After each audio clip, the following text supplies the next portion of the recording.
išmoktų anglų. Reikia lietuvių išjungti.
Man kažkas ženklą dar duos. O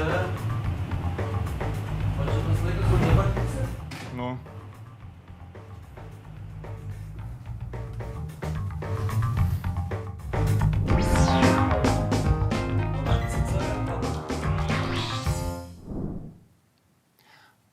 Labas rytas, good morning to our foreign colleagues. Šiandieną susirinkome į nuotolinę konferenciją. So, good morning. Today we are at this remote conference, challenges to selection of judges and volunteering in courts. So we will dedicate this upcoming hours to selection and recruitment of judges and the possibilities for improving these procedures, which are assessed in cooperation with Norwegian partners on upgrading quality and services of courts in Lithuania with colleagues from Norway and Netherlands to share their experience and also to celebrate the 5-year anniversary of volunteering in courts, we will discuss volunteering in courts, its possibilities for parties to the proceedings and the judicial communities, including the volunteers themselves. To start the conference, I'm inviting the chairperson of the Judicial Council of Lithuania, Sigita Rudėnaitė. Thank you. Good morning. Dear conference participants and guests, today's event gives us optimism as judicial community, because this is the beginning of new work for us, the courts. The implementation and presentation of a project supported by European Economic Community area, increasing the quality services and infrastructure to Lithuanian courts. And the goal of this project is to create more efficient judiciary system, which is in line with strategic task of our activities, which was set last November by the Judicial Council in its new membership. So there are two areas of this project in our focus today: improving the selection and recruitment of judges, and second, promoting volunteering in courts. These are two quite different topics in their content. However, they definitely have their common denominator. In both cases, we are speaking about improving the work of courts and how we can improve the authority of the judiciary power in the society based on this. The selection of judges has been in focus in recent years, both in our state and also from international organizations. The process itself underwent numerous changes and improvements. Having changed the law on courts, the Judicial Council received the role in building the commission for selection. 3 out of 7 members are appointed by the Judicial Council now. Decisions of the commission can be appealed by candidates according to procedural violations. So far, 2 such cases have been already considered, though the law amendment has been enacted rather recently, and there are new procedures of selection and new criteria in new regulations. The general rules started to be applied also to candidates to the Supreme Court of Lithuania, which is also new. In Greco report presented this year, the changes in regulation of selection of judges have been assessed positively as contributing to prevention of corruption in courts. Nevertheless, well-known practical issues and problems to discuss, to which I hope our today's conference can contribute.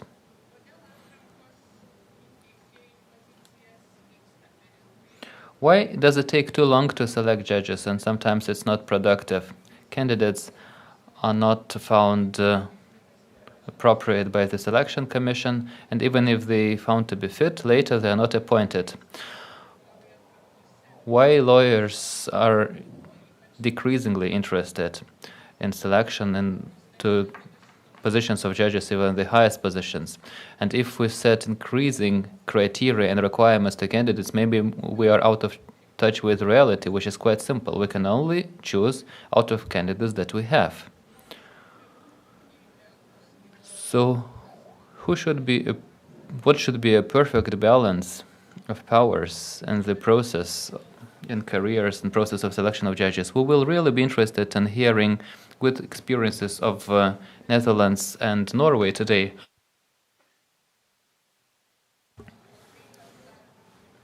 As we discuss it, we should also remember that democracy traditions in our state are not very deep, which gives rise to unwillingness of legislative and executive powers to see judiciary as an equal power.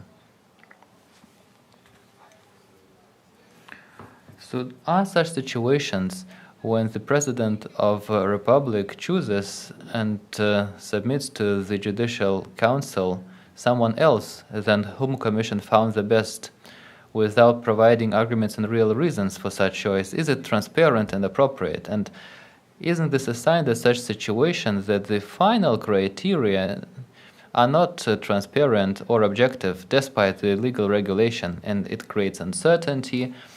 And maybe this is one of the reasons why we have fewer candidates willing to participate in selection. So these are just some questions that practitioners and judges and other members of the public on selection, evaluation, and appointment of judges. And I think that we will have many good discussions. The second topic of our today conference, volunteering, does not provoke so many discussions, but this is also very worth discussing. It's been 5 years since volunteering in court started. Everyone believes that it is meaningful and useful. However, as we see it as beneficial, we also have to discuss what and how we can contribute to keep it going so that we see volunteering developing in Lithuanian courts. Is it public enough? Is it visible enough? Is it encouraged enough?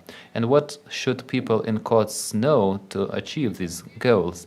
Today, I would encourage everyone to raise these questions and issues, to search for answers together, because only critical attitude to reality rather than focusing on accomplishments, we can hope for progress in the future. So I wish interesting event to everyone, and thank you for your attention. Thank you. Thank you, the chairperson of the Judicial Council. These are really interesting questions, and we hope that we'll find answers to some of them, at least today. Well,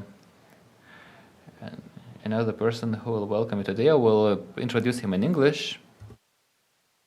The project involving quality services and infrastructure in Lithuanian courts is being implemented with our Norwegian colleagues. So I would like to invite for a welcome speech the Chancellor of the Embassy of the Kingdom of Norway to Lithuania, Mr. Bjørn Erik Brustad. My apologies for the pronunciation. Mr. Brustad, the floor is yours. Thank you, and good morning, dear participants. And I really appreciate this possibility to address you on behalf of the Norwegian Embassy here in Vilnius. Today's event is part of a very important initiative aimed at improving quality of the Lithuanian courts.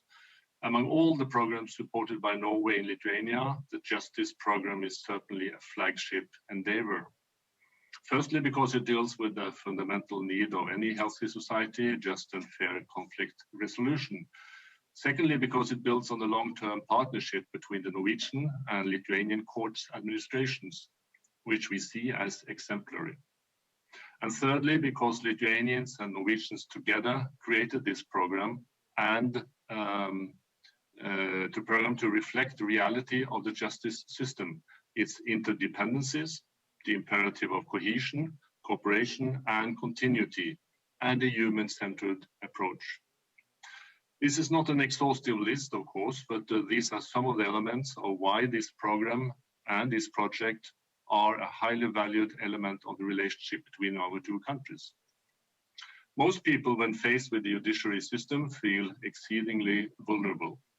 Courts have a vast power over society. Therefore, where there are glitches in the system, lack of transparency, or unethical behavior, it can have devastating consequences on public confidence. Nordic countries often stand out in terms of the level of trust the public has in various institutions. In Norway, in 2020, over 90% of respondents had fairly high or very high confidence in the courts. This is the highest result ever. There are complex historical, social, and cultural factors accounting for the high trust levels in Norway, but there are surely lessons we and others present here today can share that can also be useful in other contexts. Today's conference topic is key, as judges personify the system of justice. Those that are selected have an enormous responsibility to project professional and personal characteristics that contribute to building the public's trust, in addition to carrying out the duties in a competent manner, of course. Introducing volunteers at Lithuanian courts was an important achievement of the courts program under the Norwegian grants some years ago. It is an expression of an approach centered on ensuring well-being of victims, witnesses, and others that may struggle when faced with the unfamiliar setting and procedures of the judicial system. Experiences of those that come to the Lithuanian courts and feel supported contributes to the building of trust in the system. I'm very happy to see that the concept of courts volunteers has not been abandoned. Finally, I would like to once again express my appreciation of the partnership that the Lithuanian and the Norwegian court administrations have built over the years of working together in the framework of Norwegian grants. I hope you all find it inspiring and useful. Thank you very much for your attention. Thank you, Mr. Brustad. And now, please welcome Mr. Iwar Arnstad, the head of International Secretariat of Norwegian Courts Administration. Mr. Arnstad, it's a pleasure to see you again after we met last Thursday in the conference towards Ideal Court President Profile. And the floor is yours. Thank you. Dear all, from the Norwegian Courts Administration, we're glad to be a program and project partner with our colleagues in Lithuania in this program on increasing the quality, services, and infrastructure of the Lithuanian courts. You will have a much better impression of some of the topics during the presentation today than I could ever give. So instead, I want to say a few words on the cooperation between our countries and our institutions. We are both small countries in the Northern Europe. The court system has absolutely its differences, but also a lot of similarities. We have both about the same number of judges. We have both been into a merging process when within the district courts. This year in Norway, we have gone from 60 to 23 district courts. We have both taken great steps when it comes to digitalization during the last years, but there's more to come. And we are both making it quite good in a European perspective when it comes to case processing time. Many judiciaries would have wet dreams on about our case processing time. Personally, I have been involved in discussions, programs, development, and implementation together with Lithuanian colleagues for more than 10 years, also for the last program period. From the very beginning and still developing, we have met so many professional and development-oriented judges and administrative staff in Lithuania. There has always been such a willingness to see after what we can learn from each other. I have been personal to small, unfunctional courthouses and to impressive ones.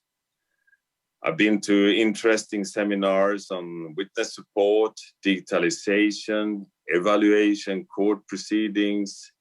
I've been taking sauna at your judicial school and almost got lost in the street of Vilnius. I've been to the countryside. And I have met a lot of people from the National Court Administration, from the Judicial Council, and many from the courts. So many nice people. And we have had and still have so many interesting discussions about the judiciary. But also, not only discussion, also the good results. I have met people who are orderly, but always close to a smile. And in the end, many of the results come down to people and how they interact. I think we like to work with each other, and I can assure you that I do.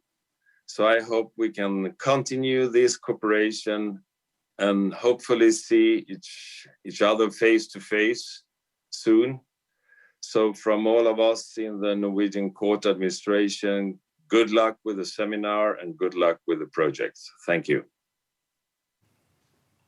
Thank you, Mr. Arnstad, and I'm absolutely sure that we will meet face to face soon. And now I'll switch to Lithuanian.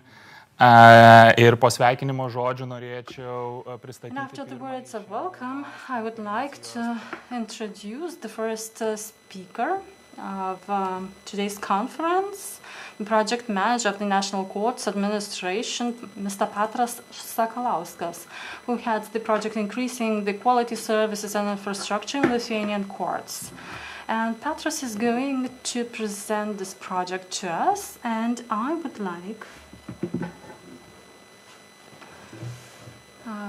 to encourage all the participants to note down your questions on the platform that will be conveyed to our speakers. So Petras, the floor is yours, please.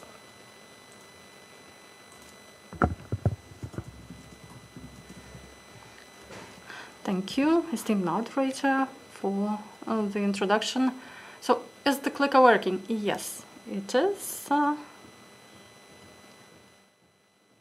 So after a short music, you'll be on air.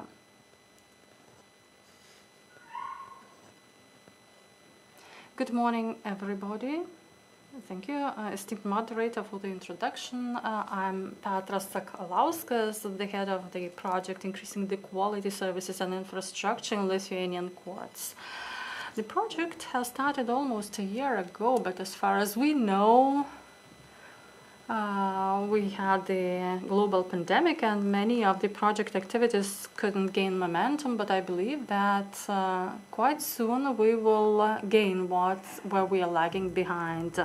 So I intend to present the project, the activities, goals and objectives and our expectations. And this event is part of this project, so let's start. So first of all, some general information about the project. So first, this project is implemented and funded under the European Economic Area and Norwegian Financial Mechanisms Program, Justice and Home Affairs of the year 2014-2021. The aim, the general goal of this project is to create a more efficient and effective justice system. The total value of the project reaches nearly 7 million euros, and we plan to implement this project by the end of April 2024. And as we have seen and heard the speaker was spoken previously, we know that he has represented our partner of this project, Norwegian Courts Administration. The beneficiaries of this project, namely basically the institutions that are going to participate and contribute to the implementation of various activities, are judges, justice system employees, prosecutors, lawyers, parties to the proceedings, and we believe that these are direct beneficiaries, and indirect beneficiary is the whole wide society, because we all are users of the judicial system and the interested agencies as well. In terms of the project objectives, namely what we aim to do under this project, we have 3 blocks of activities. The first one is to create measures to ensure the transparency and independence of the formation of the Corps of Judges and to increase the quality and efficiency of court proceedings in Lithuanian courts. Another block is to increase the quality and administration and service of Lithuanian courts, competences of court representatives, and the third part is to improve the judicial infrastructure and increase the level of security in courts. And each of these objectives has activities that are going to help reach each of the objectives. Now I'd like to discuss these activities per each objective in order for you to see what we intend to do. So under objective number 1, we plan to develop judge selection and evaluation competences model. We plan to develop this model of judge selection and evaluation still this year. We are currently working on it and revising it, so we hope that it will take into account all the initiatives, and the developed model of judge selection and evaluation competences will focus on personal and business competences of judge candidates and judges during regular evaluation. So we hope that this process will be qualitatively improved. Another is to collect and systematize the information of selection of judges in order to prevent human error and in order to have precise and timely information. We plan to develop this tool by the end of 2022 and also start using it. Another important activity under this objective is the study on quality improvement of the court proceedings organizing. This is one of the major activities because it includes lots of work, and it will be the basis to introduce and implement the standards of court proceedings, organizing process in general, in order to have it done effectively and have the faster court procedures and the more efficient implementation of the right to justice. We will have various internships and study visits, and they were delayed or rescheduled due to COVID-19, and we plan to have them in 2022. We, under this objective plan and activity, plan to develop a practical and methodological publication to include the insights and guidelines on how to more efficiently control this process. And based on this study, we plan to develop three trainings, 40 hours each, on court proceedings and organizing process. About 2,400 persons would be trained, including judges, lawyers, prosecutors, and other participants of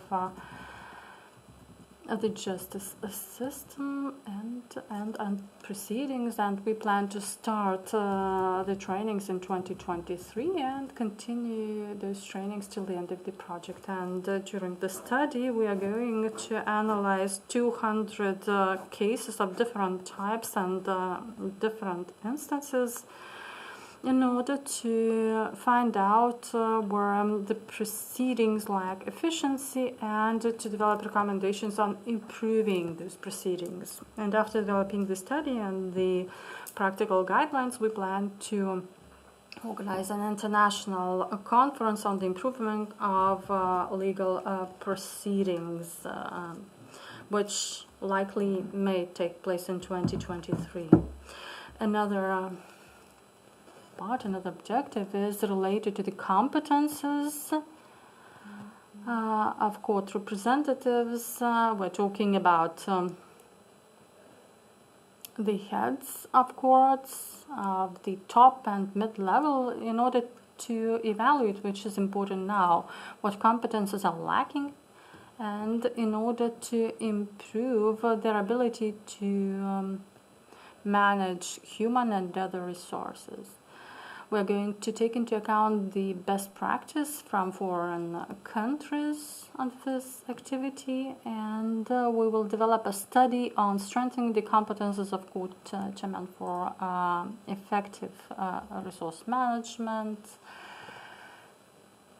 and it will include the model, the evaluation selection criteria, methodology, and corruption prevention control mechanism. So at least some of this material will be included into the judge selection procedure, and we're going to analyze study visits in order to take over the best practice, and we also plan to develop a 16-hour training to train 1,600 persons on management competences. But basically, the heads and of top level and mid level of courts will have to have the 16 academic hourly trainings, and we are going to develop topics later on during the study. And after the study, we plan to arrange an international conference on the management importance, aiming for quality services and the delivery at courts, and we plan that this conference could take place in 2023. Another activity under this objective is the strengthening of the volunteer service. We have planned a whole range of activities. So this year we plan to actually develop training programs and train 40 court volunteers and 10 mentor volunteers in order for them to provide a high quality assistance in Lithuanian courts. Of course, we have to recognize that the pandemic has sort of suspended a little bit these volunteering activities, but we believe that since this autumn they will gain momentum, we want to help them. Therefore, we have the logo of court volunteers. We have various distribution materials, stickers, leaflets, etc. And we also are thinking about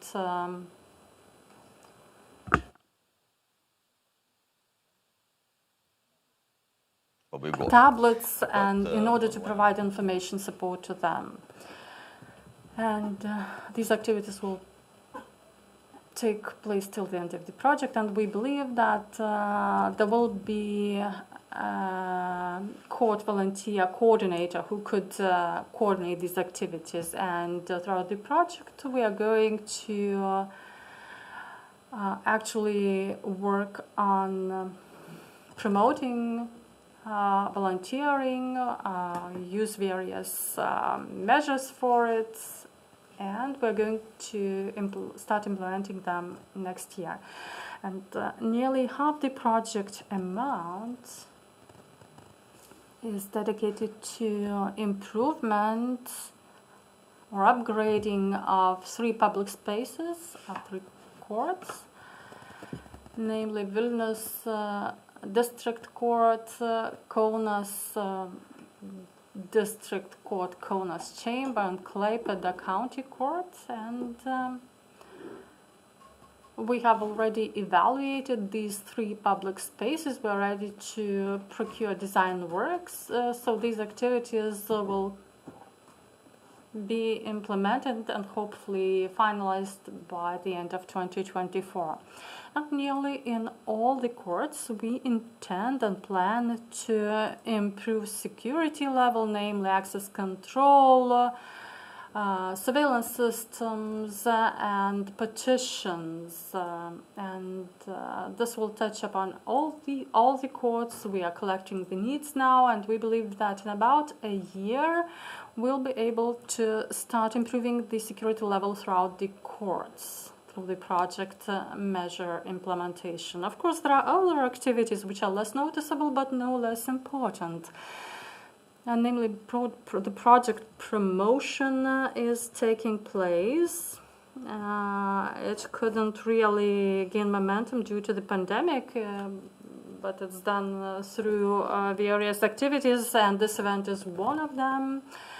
And we have quite a major project administration team developed, supervising the implementation of this project, because we need to work on lots of documents, have public procurement procedures, and coordinate everything with the controlling institutions, etc., etc., etc. And I should mention that we have lots of Lithuanian foreign experts engaged in all the activities.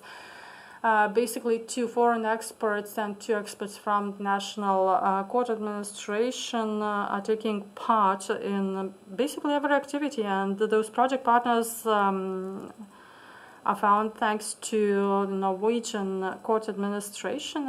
We are very grateful to them for that, and I believe that during these upcoming years we will meet multiple times, because we have planned many activities. Thank you.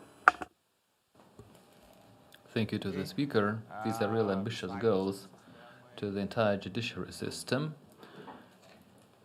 and it's very relevant. Both questions in the scope of this conference have been presented. We will cover volunteering in the second part of our conference after the break. Well, now there are several presentations focusing on competences of judges and presidents of courts, also improving procedures of selection and evaluation, and there are initiatives to improve these procedures, quite a few of them recently. We have a system of scores in evaluating judges and also transferring such results to selection procedures. And we also have initiative in selection procedures to use experts to assess personal qualities of candidates, and another initiative to create a joint list of candidates to precinct courts.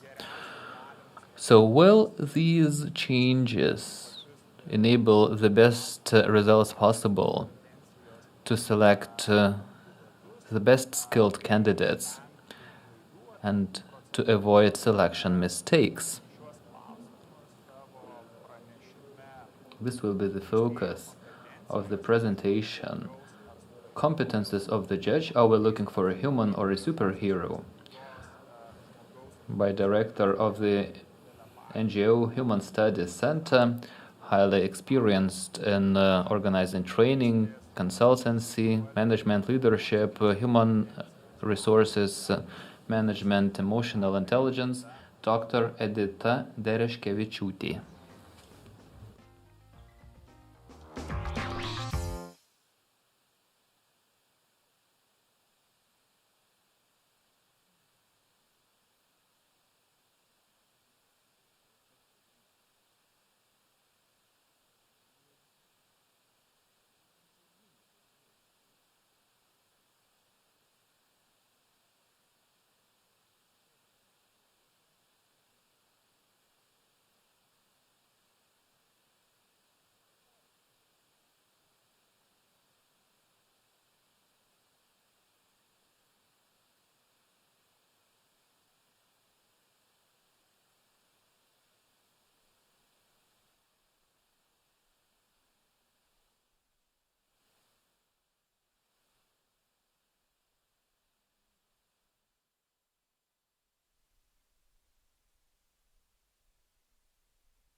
Sveiki. Leiskite man prisistatyti ir pradėti savo Good prezentaciją morning. su Edita Let me introduce myself and start my Dereškevičiūtė, presentation. I'm Edita Dereškevičiūtė, represent the Human Studies Center, psychologist, organizational psychologist. For a number of years, I've been working in selections in many areas, including public sector and business sector. Today, I'm presenting the topic Competences of the Judge. Are we looking for a human or a superhero? And this is probably important because, as we know, there are very high requirements set to judges, a lot of requirements, so sometimes it's really a question whether we can find such a person. To answer this question, first of all, I would like to start with the main thing, the goal of the selection. And as we see the goal of the selection, no matter what selection we speak about, to whatever position, we always speak about the goal of selection to choose the best candidate, the one who fits the requirements in the best way to this position. And the very word, the best fit, probably implies certain things. It implies that these requirements should be high.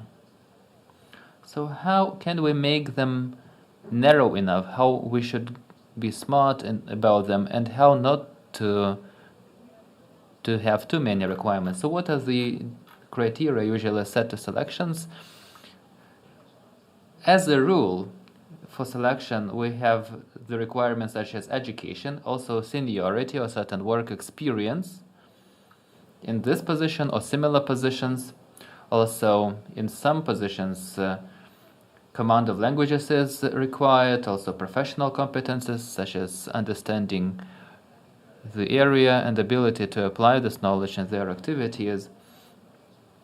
Also, what is more difficult to describe or define, we demand certain personal competences such as personal maturity or emotional resilience, responsibility, and others. Also, we demand certain teamwork competences. We say that a person should be capable of cooperating, and if they run a team, they should be able to manage a team, bring the team together, address disagreements in teams, etc. Also, we want people to keep improving their skills in certain training sessions and training courses. Also, the motivation, checking whether a person is interested in working in a certain position. And probably it's not the end, because there are also many other requirements at many selections. So as we have this list of requirements, which are set as criteria for selection, a justified question is raised whether it is actually possible. These are typical requirements at selections. In addition to these criteria, in selecting precinct judges, I really wanted to check, out of curiosity, what are the requirements to candidates to precinct courts as judges. So those of you who work in this area know very well that candidates to become precinct judges are defined by the law on courts of the Republic of Lithuania. Here we have education, experience, passing the judge exam, clean reputation, and also the permit to work with the classified information and health, which is a lot. And also we have the decision of the Judicial Commission, which includes 19 more criteria. Out of these 19 are divided to sub-criteria. So the list is quite long, and it also poses a question whether it's necessary and whether all these criteria are justified. Of course, the whole context should be taken into consideration, and what this context says that both the society and politicians and judges themselves set quite high professional, moral and ethical requirements to themselves, to judges, and also personal quality requirements. Is it justified? Well, of course, we have to agree that judges are given a right and power to make decisions defining lives of other people or businesses. However, it poses a question. If we have so many requirements, is it feasible to find such a person fitting all these defined requirements. So let's have a look whether it's possible to find such a person, and if it is possible to find such a superhero, how can we verify, how can we check all these criteria? So as we speak about challenges of judge selection, question number 1, is it possible to find such a person?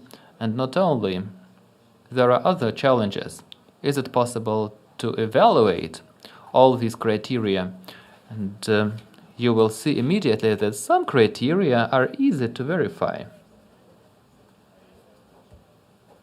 such as education, experience, professional competences.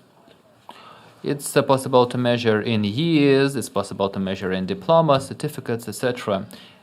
However, as we arrive at evaluation of personal qualities such as personal maturity or emotional balance or thinking and reflection skills, how can we measure them? How can we evaluate them? Because they're not so obvious to some objective measurement. As we assess teamwork competences, just like personal competences, they're not so obvious either. Motivation, again, is a question mark, and many other requirements also that are difficult to verify. So this is a challenge of finding such a person, another challenge, a possibility to assess all these requirements, and another question, if we say that it's possible to assess all these criteria, is it possible to assess them objectively? Is there a measurement to say that someone definitely is emotionally balanced, that someone is capable of making decisions? One more important question which is posed, even if it's possible to assess them all, and it's possible to assess them objectively, the question is whether they all are necessary. Are they all indispensable? Or maybe we might have fewer requirements, and to have the same picture and to have as good decision based on a shorter list of questions or criteria. And if not all criteria are indispensable, how can we define, how can we decide which of them are essential and must have? These are not all the questions that emerge as we see the selection procedure. Even if all these 19 or more criteria can be assessed, the question is about the costs of selection and duration of the selection. It might take a long time, maybe a week or long, to check all these criteria. So maybe let's try to check how we can respond to these challenges by maybe identifying those that can be assessed in the most objective way, and how we can also choose the most necessary and the most essential ones. So how can we avoid being lost among hundreds of all these requirements? So as I'm answering this question, how we don't get lost among these criteria, I would stop upon the selection criteria as such. What kind of criteria we have and what they include, because they will provide us with some insights to choose the best ones. As I have mentioned, one component of criteria, one set of criteria are the so-called formal criteria that are relatively easy to check and verify, such as diplomas, certificates, years, education, experience, command of language, health, etc. However, in this I would also like to name that even if we think that we have checked objectively certain things, is this objective assessment actually provides us with significant information? If someone has worked in courts for a certain number of years, does it mean that they will be able to work as a judge? The duration itself, does it give him or her necessary competences? Probably no. In some situations, the experience in certain positions and in some institutions can be a counter-indication to recruit someone. So though formal criteria are easier to check and they are more precise, however, to find a final solution about the crucial criteria, I would suggest coming back and check whether these formal criteria can be clarified and defined in a way to see not only compliance with formal criteria, but also actual competence. And the second category of selection are informal criteria. To define it in another word is competences. So let me elaborate on definition of competences, because the definition of competences would enable us to narrow up the list of criteria and to find an answer on criteria and competences that are crucial. If we speak about definition of competences, I would like to identify two aspects. One aspect, as we speak about the competence is the universe of knowledge, skills, abilities, attitudes, values, and personal qualities. So this is the whole set of these features which define whether we will be successful in delivering. So here we have it as an iceberg. Some competences are very obvious, or more obvious than others, such as knowledge can be checked by tests. Skills can also be checked by giving a practical task, or if someone has experience in certain activities, we also can check the assessment of activities to see how his or her skills are assessed or evaluated. But there are also other things which belong to competences, such as abilities, attitudes, values, and personal qualities. Actually, they are well hidden, and it's not that easy to check them. So as we are proceeding to the definition of the competence and how it enables us to narrow up the criteria, we should probably bear in mind that whatever we had, or whatever the basis of competence is, the competence still is manifested in behaviors. So our attitudes, values, and personal qualities can be seen via behaviors, no matter how hidden they are. So when we say responsible, who is responsible? Responsible is quite a broad term. We can all ascribe certain definition to this term. However, if we agree that responsibility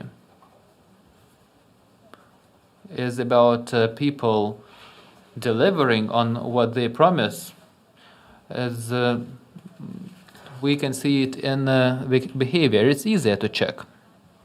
So my first conclusion is that if we try to define criteria, we try to define criteria that are measurable.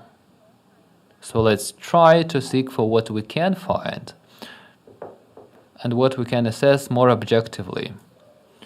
The second part of competence definition, which is as important as the first one, is that when we speak about competence, the competence is not only about behavior, it is also about behavior which enables perfect performance. So behaviors leading to results or outcomes.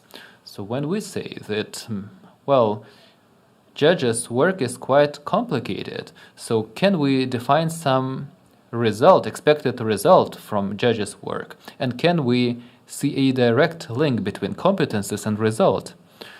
So at this point, let me share a small example from beyond course, but it is quite illustrative, which will help to understand how result can be related to competences. I have used a Gallup study. Gallup tried to answer a question: what is the difference between good and mediocre nurse? We have probably faced different nurses taking blood, taking our blood pressure, or putting bandages on injuries, etc. So there are different results, expected results by categories. So one category is about procedure meeting certain standards and performed well, but the second part is about satisfied patient, so that procedure is not performed in whatever manner, but in a manner to keep a client satisfied or patient satisfied. So it's not so difficult to distinguish between good and mediocre nurse if you include patient satisfaction. So what researchers did, they conducted quite a simple experiment. They took a group of nurses, and they asked these nurses to inject medication to 100 patients. And they asked patients very simply, after the injection, to assess the level of pain during the procedure. So patients of good nurses said that the pain level was lower. So the question is, how did it happen? The procedure is the same, but some people found it more painful and others less painful. And obviously, when I said that one of the results is patient satisfaction, the patient whose blood level was lower was more satisfied with the procedure. And the answer proved to be very simple. The answer was about the good nurse talking in another way to patients before the procedure, while mediocre nurse would say, "Don't be nervous, it won't be painful," trying to calm down and comfort. But people found it more painful after such words, while a good nurse said very simple, "Well, it will be a bit painful, but don't be nervous, I'll try to be as soft as possible." So these were quite simple behaviors, quite measurable, two very different phrases, very measurable phrases. To summarize, it demonstrates the level of empathy of nurses. They understand how a patient feels during the procedure, and they tell it to a patient. Patient felt this understanding and recognition of their pain, and they think that nurses are on their side. They understand them. There are no unjustified expectations, and then subjectively the pain is at lower level. Of course, you can argue, you can say, look, a judge is not a nurse. Nurses' work is easier than judges, and I agree with you. So here probably we should come back to a question. If competences are seen in behaviors leading to results, so what are the results expected from the judge? They can be defined in different ways, but some categories of criteria to assess performance of judges. One of the criteria probably can be named as efficiency or effectiveness. So the number of cases considered by a judge, or the duration of a process, or costs for addressing the cases, or the number of unaddressed cases or backlog, etc. Another criterion is about the quality of procedural decisions, and about this we judge about how many parties appeal against decisions, how many cases reach the level of higher instances, and how often the higher instance courts review such cases and change the decision. There are also some subjective criteria, coming back to the situation similar to the nurses. Probably you will agree with me that satisfaction of people dealing with courts is also being measured. And finally, there's the trust of the society. It's also measurable, and probably there are certain indicators, some of them are more subjective, related to public trust or satisfaction. However, these are also criteria. So as we speak about these criteria of results, and as we come back to selection of judges and which criteria are essential, we should probably think how we should set the criteria that are directly related to the role of judges and enable the performance. So we should find the answer. What's the behavior of a judge to ensure effectiveness, efficiency, quality, trust, and satisfaction? Or to continue the nurse metaphor, how can we measure what's the difference between good and mediocre judges? Not bad judges, because there are no bad judges, but mediocre judges. So here we have some interim conclusions. Are there some things that could prevent us from getting lost among those many requirements? And what I would like to point out at this point, some aspects are that sometimes we demand too many without reflecting whether it is necessary and indispensable, or to have in advance, or it is a skill which can be developed at work. So if we choose the selection criteria and we stick to values and personal qualities, there are certain parts of personality that are impossible or very difficult to change. However, if we speak about skills such as work organization or even teamwork skills, these skills can be built. Even mental resilience can also be developed. So probably we should ask ourselves whether it's worth search for things during selection which can be developed at later stages, when a person starts actually working. And one more question as we proceed to the answer on which criteria should be chosen, past or the future. So what do I mean by this question? So when we set selection criteria, usually we assess in hindsight, retrospectively, which judges were successful, which judges delivered. So what looked good in hindsight usually determines our idea about them. However, retrospective assessment is not enough at this stage, and I will refer to Peter Drucker, the management classic quotation from the end of 20th century, and I think it fits very well our today's situation as well. He said that we are in one of those great historical periods that occur every 200 or 300 years, when people don't understand the world anymore, and the past is not sufficient to explain the future. So what we have at this point, I think you understand my point. So if you want to choose the criteria to enable us select the best people fitting the judge position, probably we have to change our perspective. So rather than checking the qualities and competences that were important for success in the past, we should also think about the future.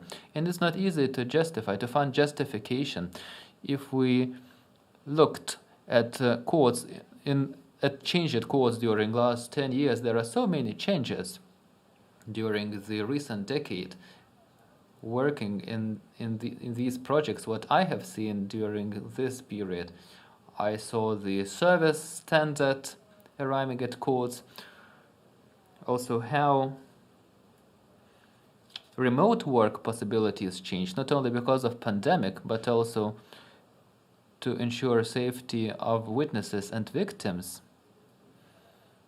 So this was a possibility of online sessions, and also merged trials or courts.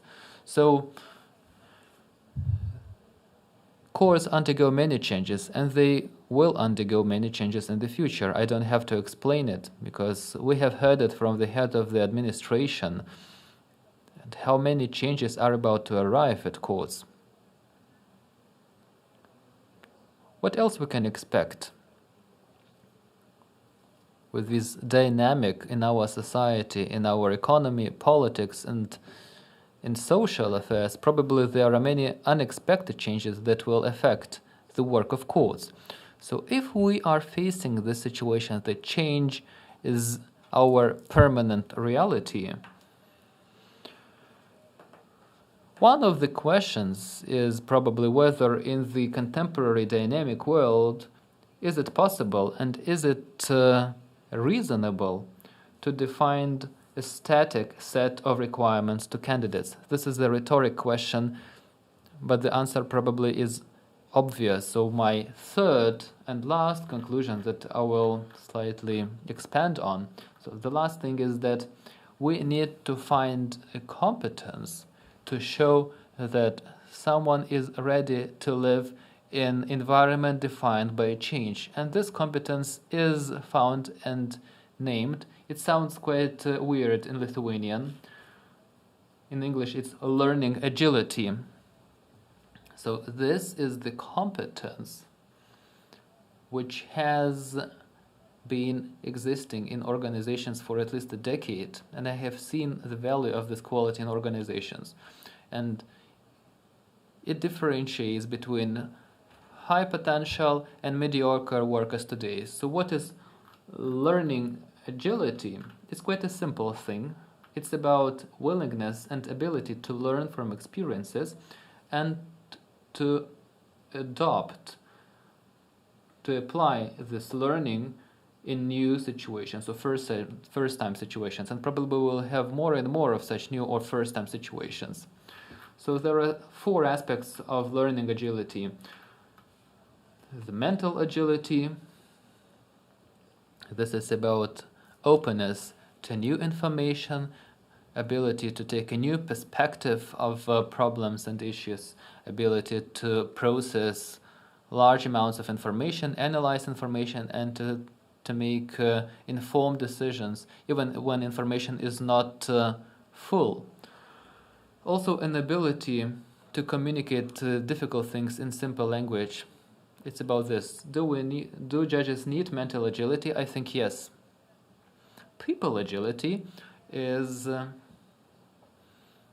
about knowing your strengths and weaknesses and being able to use your strengths. So this is someone who has high mental resilience. So in difficult situations facing mistakes and failures, this person can stand up and continue and move on. People's aspect, human aspect, is also important about seeing others, ability to learn about others, choosing a good communication style, and the most impactful communication and ethical communication whenever applicable. Change agility is about being open to developments around you, being curious and applying new things. Not only applying, but also bringing in new things, experimenting and testing things. While the results agility is about ability to deliver in different environments, including unfriendly environments, unfavorable environments. It's about inspiring others with your resilience and overcoming difficulties. And this person will lead the rest of the team. So the results agility is also about leadership and inspiring the team. So to stand strong after failures and in any environment to perform. So to summarize all these points, probably from what I have said about definition of competences and what I said about past or future orientation, the first conclusion is that probably we need people who would be able to deliver, and another point is that we should be searching not for abstract qualities, we should be searching for the things that are measurable, and so measurable via behaviors. Second, we have to distinguish what we should be searching for and what is possible to learn, so that we don't include too many things that can be developed at later stages. And last but not least, about all this change that we're going through, and we will have more of it in the future. Probably we will need people who will be quick and effective in adapting to dynamic environment, or maybe even people who can initiate this change. And the very last point, the last idea I would like to share, when we speak about selection of judges, probably we are going to stay in this situation when judges will have high requirements to meet. However, selection is not a silver bullet, and we have to be prepared for systemic change of personnel management, human resources management, so that we not only can attract the best people to courts where they will work and they will have to deliver, but we will also have to create the environment which will be able to teach educate, and retain the best ones. So this was my last point. Thank you for your attention, and I'm open to any questions that you would have. Thank you, dear Edita, and I'm now reminding all the attendees of the conference to please use the possibility to ask questions on the platform. There are no questions so far, so I'll use my status and I will address one question to the chairman of the Council of Judges, Madam Sigita Rudėnaitė, who has mentioned in her opening remarks that it's increasingly harder to attract the best professionals. Maybe the judges' position is losing its prestige. You have mentioned, and such mental agility concept was mentioned. So maybe we should focus on the development of competences of the judges. And during the selection, we shouldn't focus on the existing abilities and skills, but rather motivation for improvement. And in this case, would you please have an advice on how to do that? Thank you. Yes, I do agree that the ability to learn fast and apply knowledge should be taken into account and evaluated. I've mentioned that as learning agility, and these could be measured by the so-called behaviors or behavioral aspects, and there are certain methodologies that have been developed in order to evaluate them. This is possible, and on the other hand, the competence of ability to learn, how it could be evaluated. We could see what a person has learned on his own.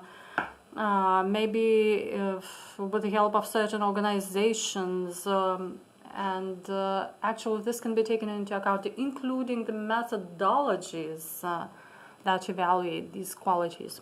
Another question from Marius Bartninkas, who's a member of the evaluation panel, is thanking for the useful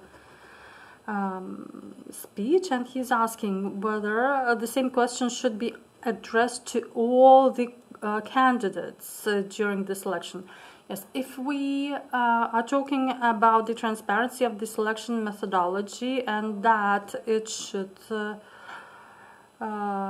facilitate equal opportunities to present themselves equally, yes, then the same question should be asked to all the candidates.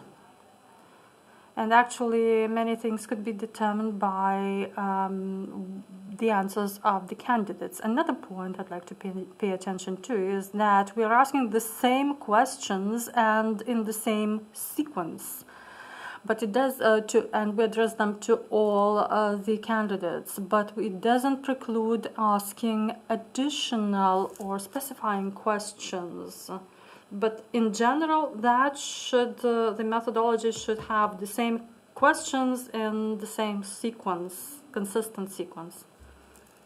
And invite for his presentation a colleague from Norway, former judge of the Court of Appeals, international legal advisor in Georgia, Moldova, Ukraine, and Kosovo, Mr. Dag Bartole, who will talk about evaluation and selection of judges in Norway.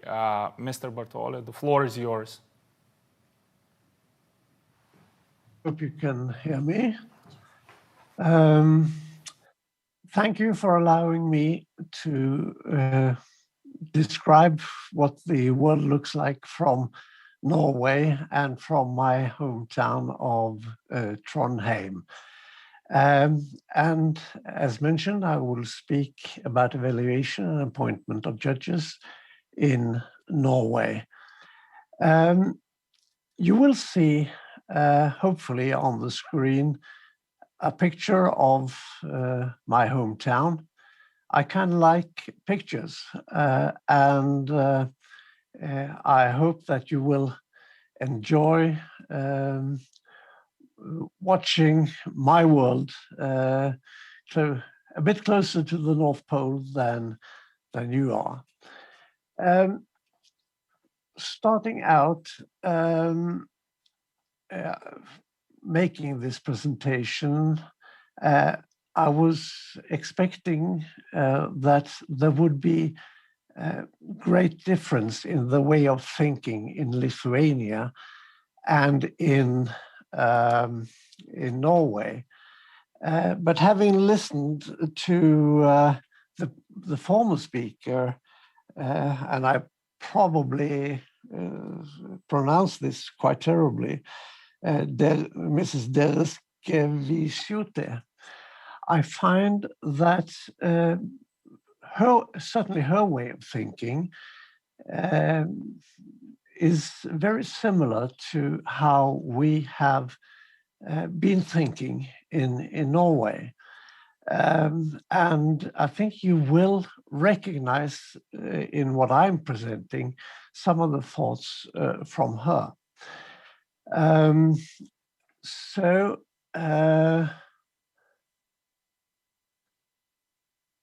Let's start out to see the Norwegian model, the way we do it.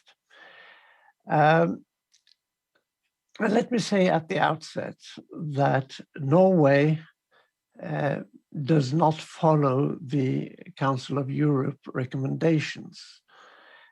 This is due to, I think, tradition. And we have very few set criteria, as will be shown. Now, where we break with the Council of Europe recommendations is that the legislators have not chosen to give judges the majority in the appointment board, in the National Court Administration, or even in the disciplinary committee. And this is very important in the COE recommendations. Now, Norway is, I believe, not alone in this.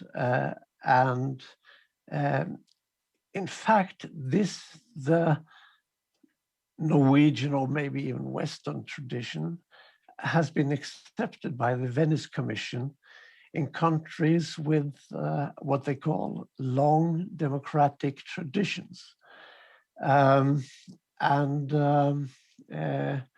Whatever that is, one could ask, is a long democratic tradition a guarantee for democratic tradition in democracy in the future? But that's the way we have decided to do it. I mentioned that there are few objective criteria for selection of judges in Norway. And I have to say at the outset that it's not a very transparent process in Norway. We'll look into that later. On the other hand, Norway has a pretty good track record. The Norwegian judiciary is well respected in Norway. The ambassador's representative mentioned a trust of 90%. It's probably too high, in my opinion, but that's the case. The Norwegian judiciary is trusted in Norway and has a reasonably good standing internationally. So, a long democratic tradition? Well, certainly the Norwegian courts have a long tradition.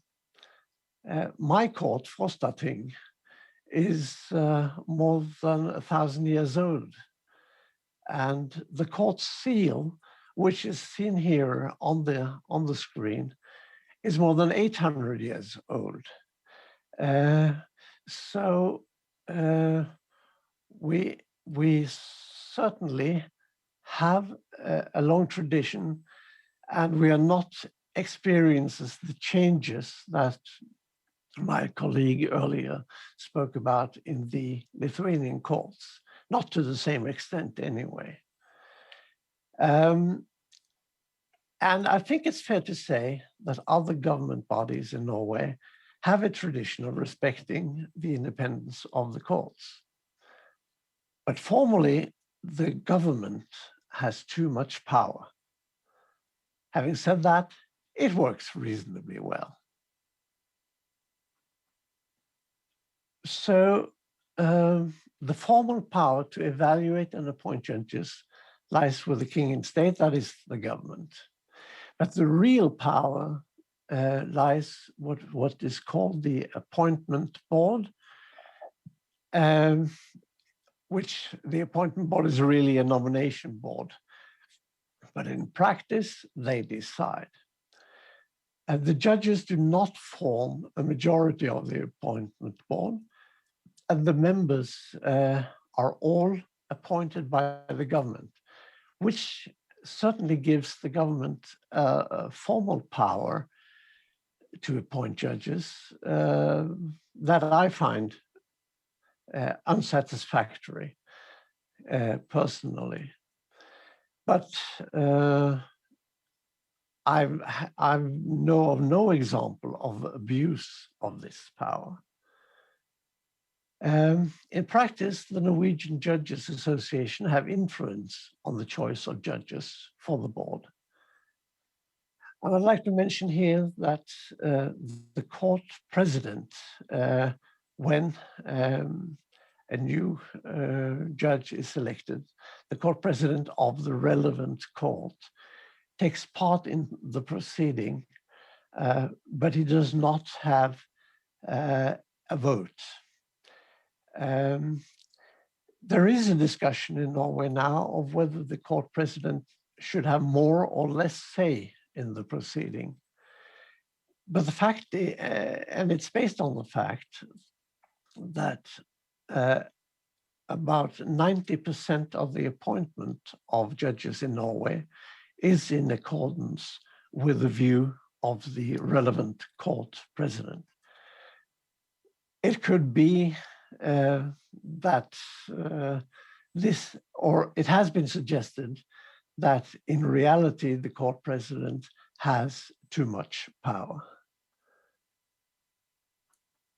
So if you look at the law, there are very few formal rules. Of course, candidates must have a master's degree of law. They must not have been punished in a criminal case, and they must have a minimum age. But this is just the formal framework. It doesn't tell very much about the selection process as such, which means that the appointment board is given a wide discretion when nominating judges. And in this work, the appointment board has set up a set of criteria for the nomination procedure. And the criteria illustrate that appointing a judge is not a work of mathematic calculation. And here I think I will echo in the next slide some of the thoughts mentioned by Mrs. Dereškevičiūtė. So the criteria which have been formulated by the appointment board are the following. The candidates must have a high ethical standard and a high integrity,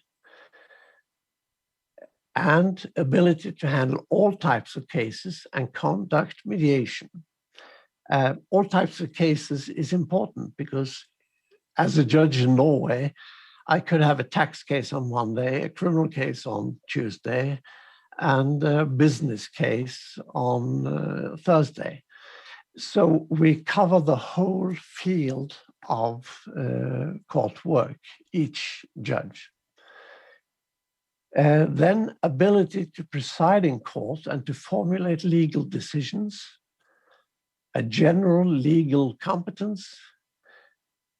Then the examined grades from law school are relevant, but not decisive.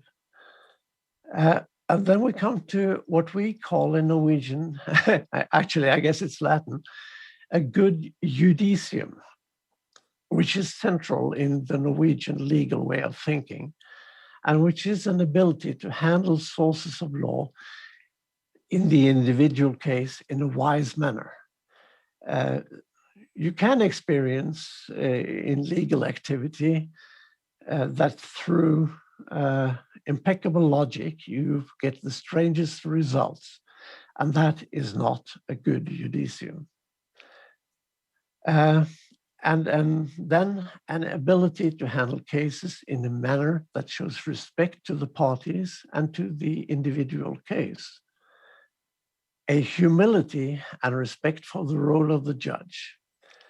Ability to show efficiency and thoroughness, and ability to cooperate while demonstrating independence. And in fact, in its memo where these criteria are set up, the appointment board states itself that these criteria are partly self-contradictory, and they're not very precise. And how do you measure humility, or how do you measure a high ethical standard? The Norwegian solution is not to give scores and then add them up, but to give a body, an appointment board, a wide discretion in considering the candidates. Often I think generally this leads to good results, but it's not very precise. And of course, you could make mistakes, and Norway, as I guess any country, has experienced that. So we have seen that the board is giving a wide discretion, and that the criteria are not very precise. And then you would expect a high level of transparency, which to my mind is not the case. The procedure is not very transparent. Of course, the vacant positions are publicly announced, but then only the following facts are open to the public and to the candidates. That's the list of candidates, and that is not even always complete, because you may ask to be taken out of the official list, and that is especially common with practicing lawyers. And then the nomination of the appointment board itself, usually three candidates, 1, 2, and 3, that's official, and the appointment itself is official. But the candidates who are not appointed will never know why. So I will attempt a conclusion. The formal rules are not very impressive. The combination of a wide discretionary power and a limited transparency may raise concerns.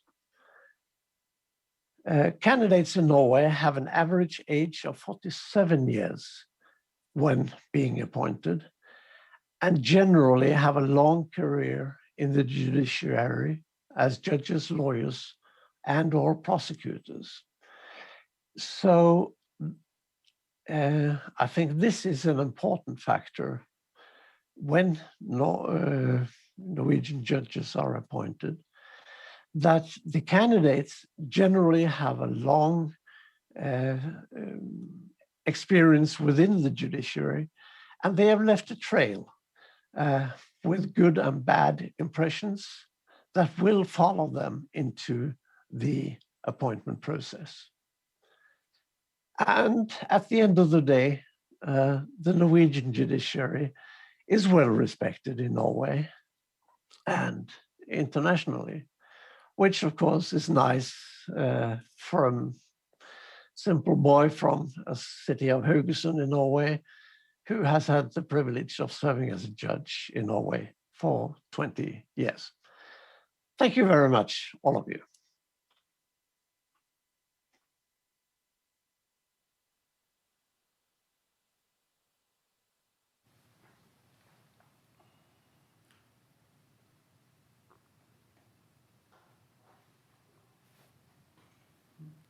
Thank you, Mr. Bartole, and I have a couple questions for you. The first one,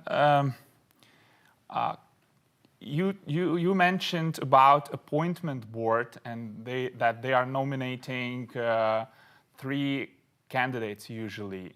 How frequent are situations where the appointed judge is not the first one in the list or not on the list at all? The government may only appoint among the 3 or in some instances 4 or 5 judges nominated. If the government wishes to nominate another candidate, it has to send the case back to the nomination board for a new consideration.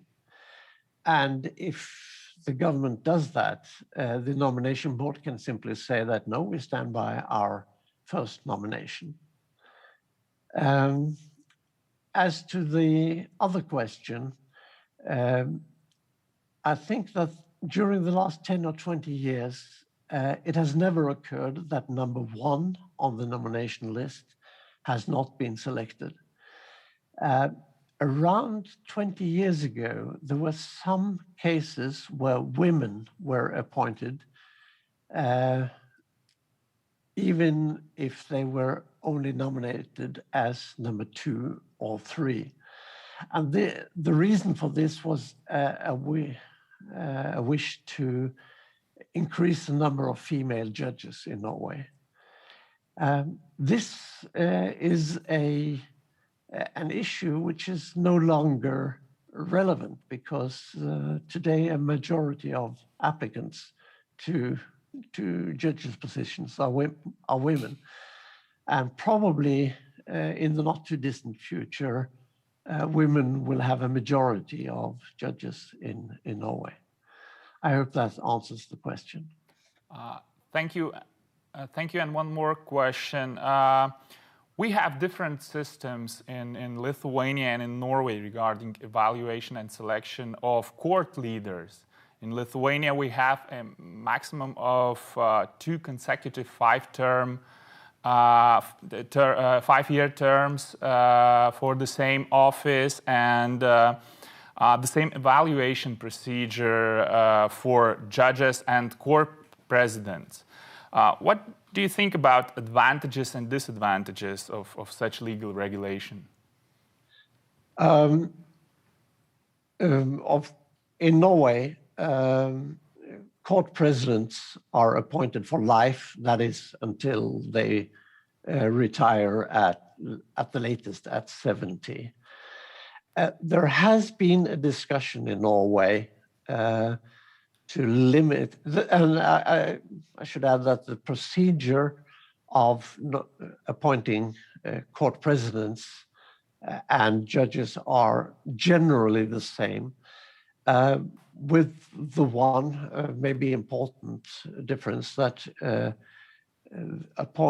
candidates for leadership positions have to undergo a psychological test.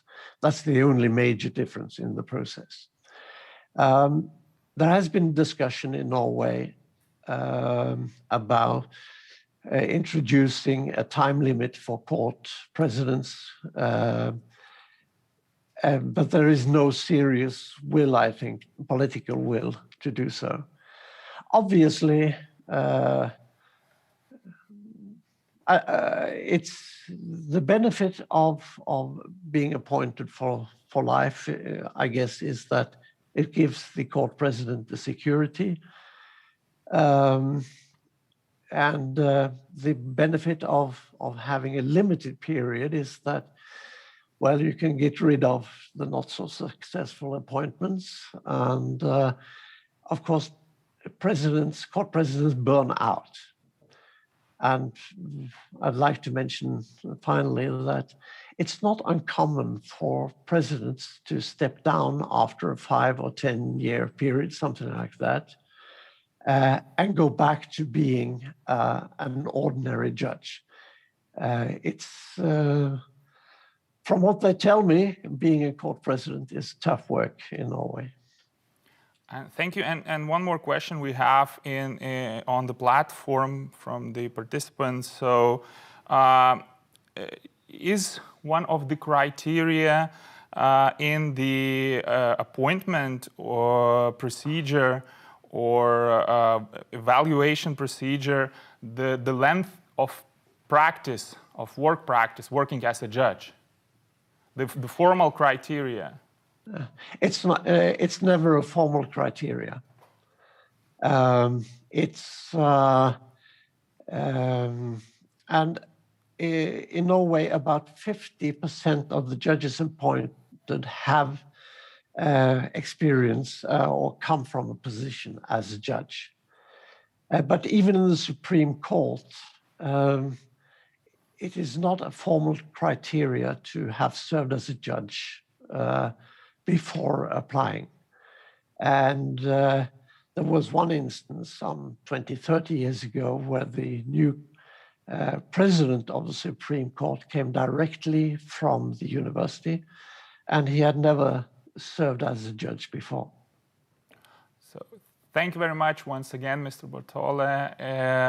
Na ir grįžtu prie lietuvių kalbos ir So I'm coming back to Lithuanian language.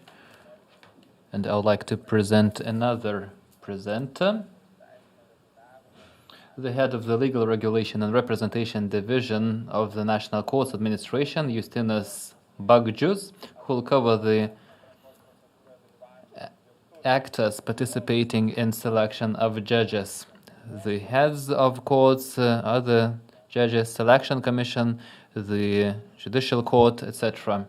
And the president. Justinas, the floor is yours.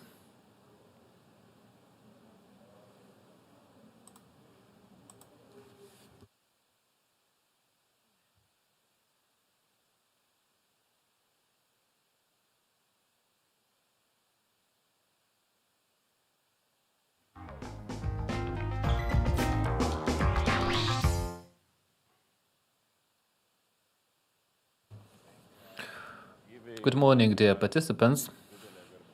This is a privilege to present my topic to this conference today.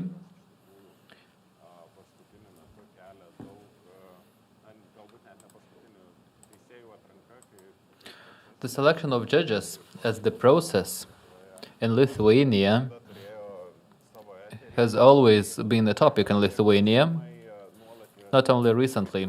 And these issues are constantly addressed. As previous speakers said, the process undergoes constant change and improvement. There are numerous attempts to make the system more effective, transparent, by setting new criteria and models. Today, I have chosen a seemingly simple topic, which is not actually simple, which provokes huge questions, including constitutional debates.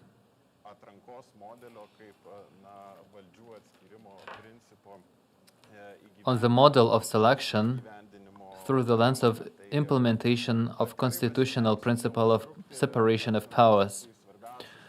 So I'll try not to take too long. I will focus on the main points.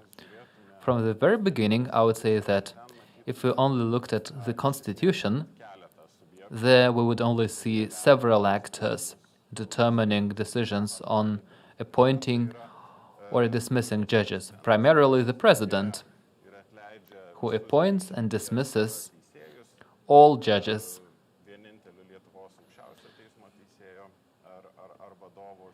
So only the Supreme Court judges and the chairperson, the president submits it to the parliament, and the parliament makes the final decision. In each case, the consultation is necessary with the judiciary organization, which is the Council of Judges, the Judicial Council. However, there are actually much more actors in the reality. So both reflecting on points of previous speakers, including Edita Dereškevičiūtė, who has presented the criteria comprehensively. So I will cover upon a timeline, stage by stage, how judge selection takes place in Lithuania and who participates in it. So let's imagine a situation if the president's office announces selection to a certain position, and the evaluation of data or evidence starts, which will later be important at the selection. So the actors can be divided to decision-making or evidence-collecting actors. The latter group of actors is interesting because it is not exclusive, it is not closed, because any person or any institution, if they have some significant information about certain qualities of a candidate, can contribute. However, what raises discussions in recent times is an actor mentioned in law and in practice. Should we call them the chairperson or a president of the court or the team of judges? Sometimes only the president of court presents it to the selection commission, or sometimes it's presented on behalf of the whole community of judges of a particular court. So what is the problem about it? I have identified several problems because I wouldn't like to expand on it too much, since I think it demands more discussion on what this community of judges is examining and what's the value of such evidence. So one of the problems is that the opinion of a court team or the court president, this opinion is not clearly defined. It's not formalized how this opinion is shaped or expressed. So in practice, quite frequently, we have situations when selection commission gets the opinion on qualities of candidates. So sometimes they are, sometimes they aren't evaluated. Sometimes the president of the court participates in the selection commission and they just share their impression about a candidate. So lack of uniformity of this practice causes another problem. The selection commission, as far as I have talked to members or former members of selection commissions, they face the evaluation of qualities in the whole range of such qualities and features. It's not clear how these qualities and features should be correlated with other data. So what is the weight of this opinion? For example, when comments on personal qualities of candidate are received, which leads us to another problem, that the opinions of court presidents or teams is expressed on personal qualities. So it's not voting on the candidate as such, but these are assessments of personal qualities, which leads us to a question whether judges and court presidents are capable of and competent for assessing personal psychological features, which is a deep psychological process, as we have seen from previous presentations. Another aspect is that frequently this opinion can be supported by speculative data, by likes and dislikes, or sometimes rumors, as a medieval process which can serve as an argument determining someone's career in courts. So I'm not trying to answer the question whether we need opinions from court team or court president, but I think we should make a decision on uniformity of provision of such opinions and an opportunity for candidate to see and read these opinions, so that candidates also have a chance to provide their comments and alternative opinions. As we proceed, one of key actors is the Selection Commission. The formal name is the Commission for Selecting Judge Candidates, which includes 7 members.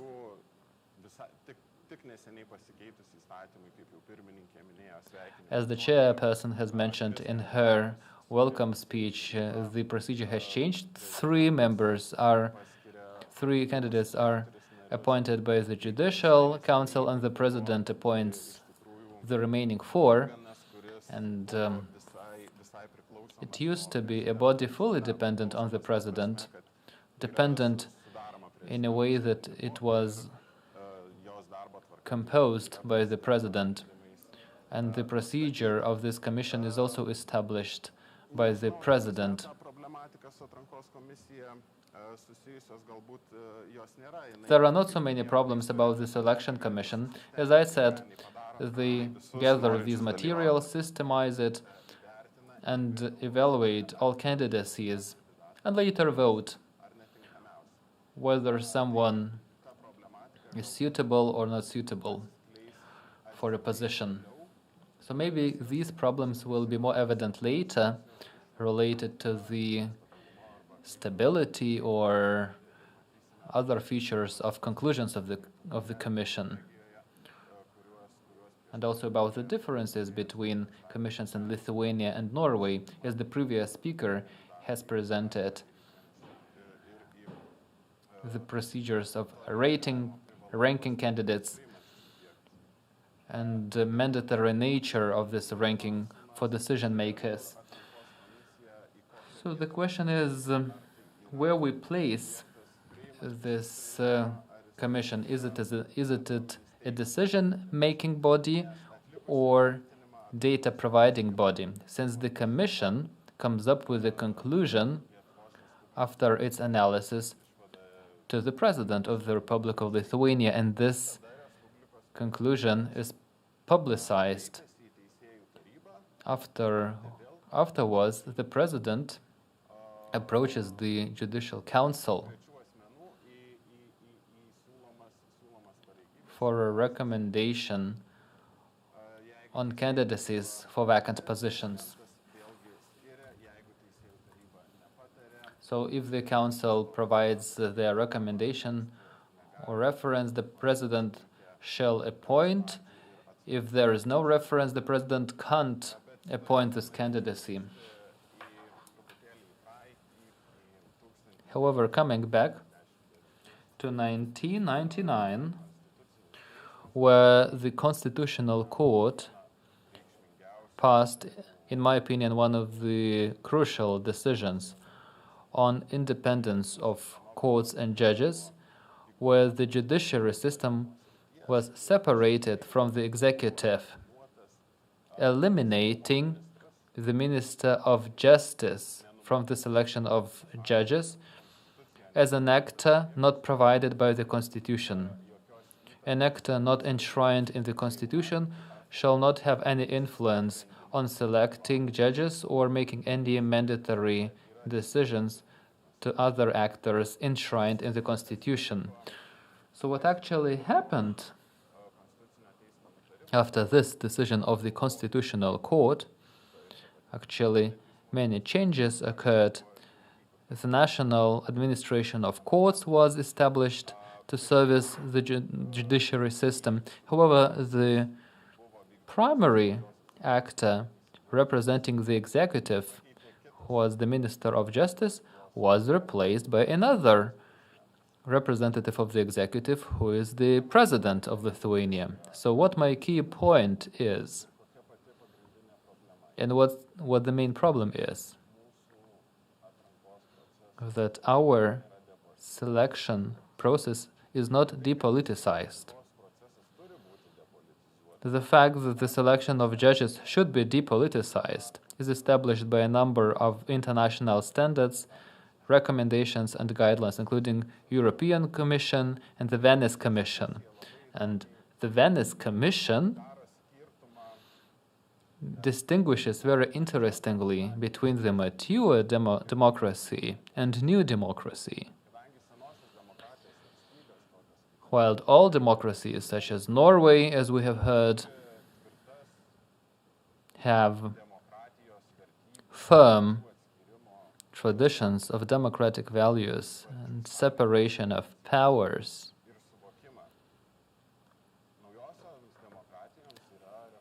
while new democracies are recommended to eliminate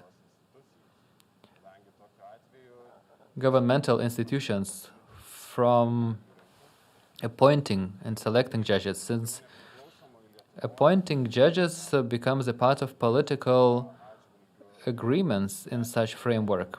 And as a citizen of independent Lithuania, I would like acting in a system which could be labeled old democracy, in which each branch of power knows its role and respects other powers.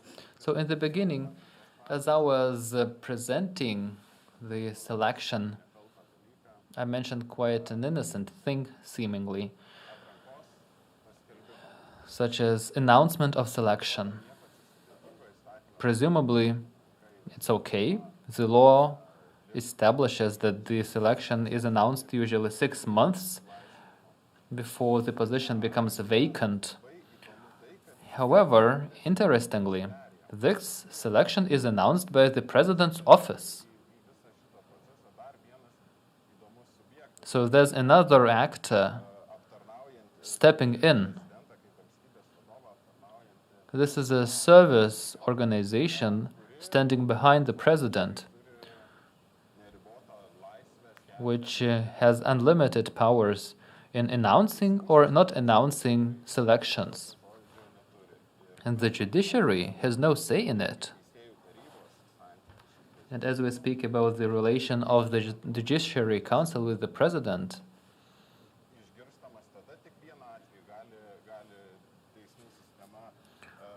courts and the judicial community is only heard when they don't approve the candidacies. But this stage actually can be not reached, since we know from examples in recent years that there are problems in announcing selections. Some selections are not announced for years. Some selections take place and they arrive at conclusions. However, conclusions expire because they are valid only for 6 months. And one of the key judicial positions are not available for selection. And for me, this is a problem. We should realize something, that appointing judges is a power. This is a huge power. Therefore, we should be looking into ways of utilizing this power. Currently, this whole power is in the hands of the executive. A single person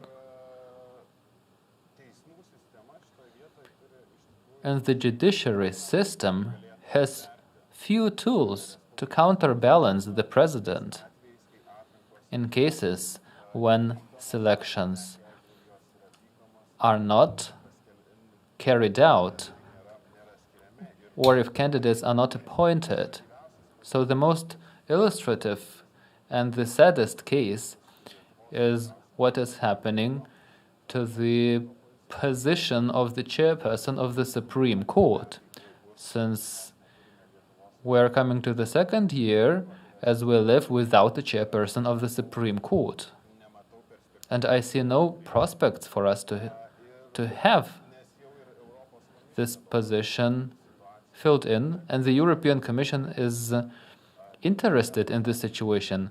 Why is it taking so long for Lithuania to appoint this person?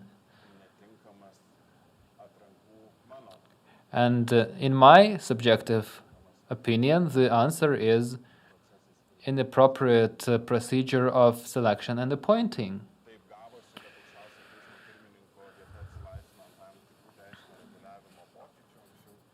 Since this position becomes vacant because of regulation change,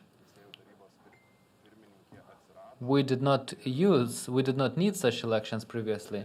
And now we have this election procedure, and the previous candidate, which was appointed according to the old procedure, was not confirmed. Later we need a selection.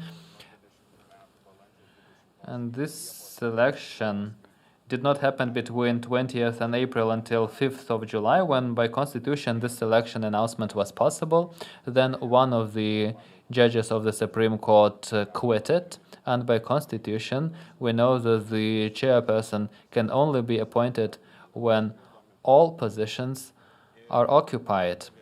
So all judges are appointed. So later in autumn this selection was announced, though the court was not in full composition, and months later, after this formal deadline for document submission, the information came out in press that there is an idea of renewing the stage of list composition, and I think it was in October last year. So today we're in June 2021, and still there are no updates on it. So what my point is that in Lithuania, sad as it is, we can't be sure that there is transparent process of an important power branch appointment, since everything is in the hands of just one single individual in the executive, and there is no way for judicial system to initiate change in itself. And according to the Venice Commission and the Council of Europe, the recommendations are to make the appointment of judges independent, transparent, and separated from other branches of power, focusing on the opinions and attitudes of the judiciary community on potential candidacies. The biggest impact on the whole process also comes from the evaluations of the Lithuanian system. I guess no one took into consideration the problems on announcing this election. However, there are also changes in recent times that have strengthened the participation in judiciary in selecting judges was determined by Greco recommendations to Lithuania. This is why Lithuania determined the possibility for judiciary to to appoint some members to the selection committee. But there is one thing about this appointment process. Everyone says that candidates need to know the reasons why he or she were not appointed. And in this case, in Greco recommendations, I have opened these recommendations that Greco is positive about the changes of Lithuanian legal regulation obliging the president to motivate why certain candidacy is rejected. Even if this candidate was ranked the best, this candidate should be given reasons why he or she was not appointed. I was very surprised by this provision in this report, because I have never seen any amendment of laws which would oblige to explain non-appointment. The power which now belongs to the head of the state gives the head of state discretion to make decisions without any responsibility or accountability.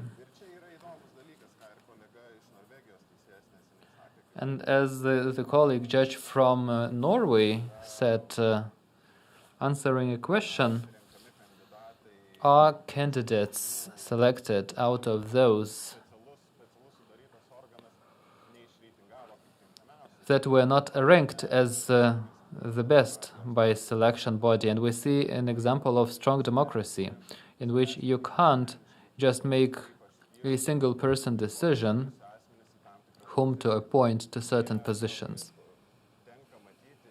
So, unfortunately, this is what we also saw from previous practices.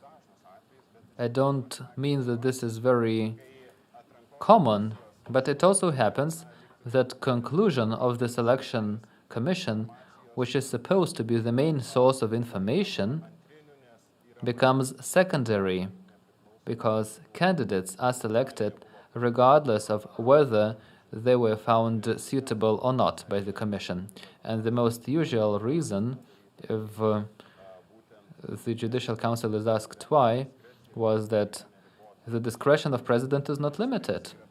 Actually, discretion is something that can never be unrestricted. As Ronald Dworkin said,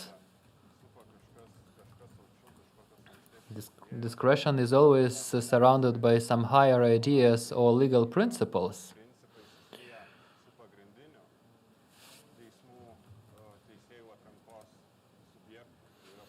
And it is related to the main actor in judiciary, the judge themselves and their legal expectations, legitimate expectations, and their right to know why they were not selected.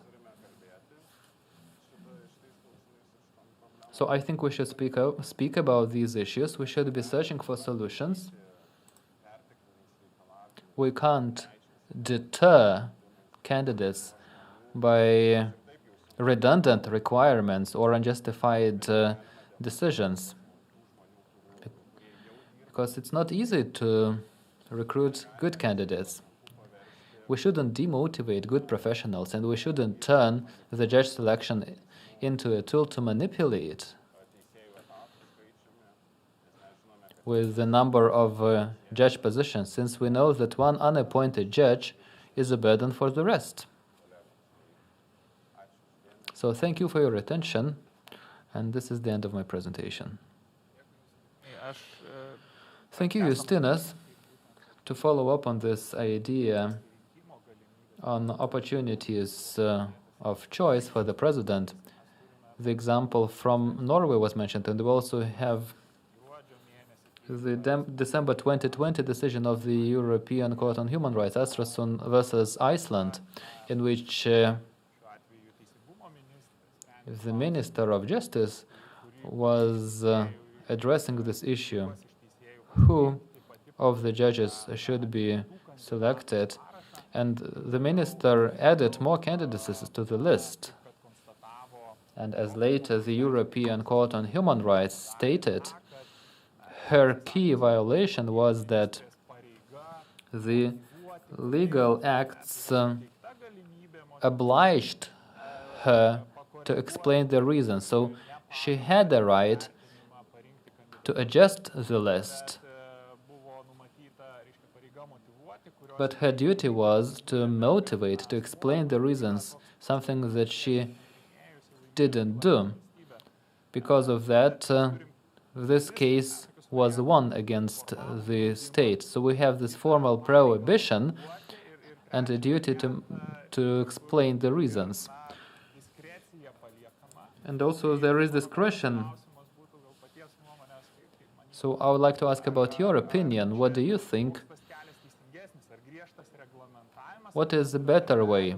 Either strict regulation or cooperation-based decision-making with the explanation of reasons? Well, my answer would be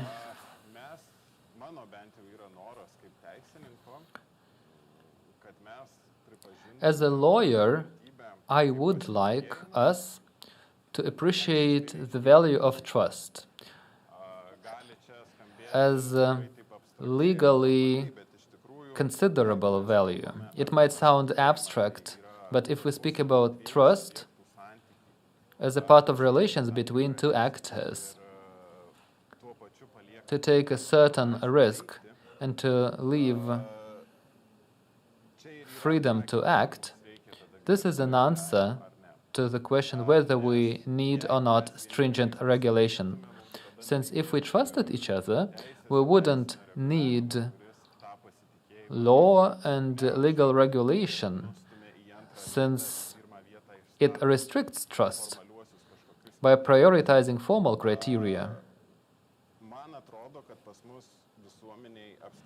It seems to me that there is lots of mistrust in our society, in everything, and it originates from the very top. And this should be the government, the leadership, who leads by example by realizing its constitutional duty. It should lead by example by creating enabling and trusting environment. The same applies to appointment of judges. I wouldn't like formalization of everything. Of course, it's inevitable in some cases. But what I personally strongly dislike is that if we don't have this regulation and formalization, then this lagoon, this free space and discretion is inflated unlimitedly. And then each branch of power distorts its powers, and there is no way to counterbalance this trend and to change the situation. Thank you. We're slightly out of our time frame, but I will share just some comments from the platform. Inga claims that to ensure transparency, we would need practices in place in other countries, whereas someone who is ranked lower is only appointed in exceptional cases with clear explanation of such decisions. And Ligita comment to agree with Justinas that we're lacking cooperation in appointing the judges. And one more subject, since the speaker from Norway mentioned that about 90% of selection outcomes fits the position of judiciary. I think we're not collecting such data in Lithuania, but the question coming from Edita or suggestion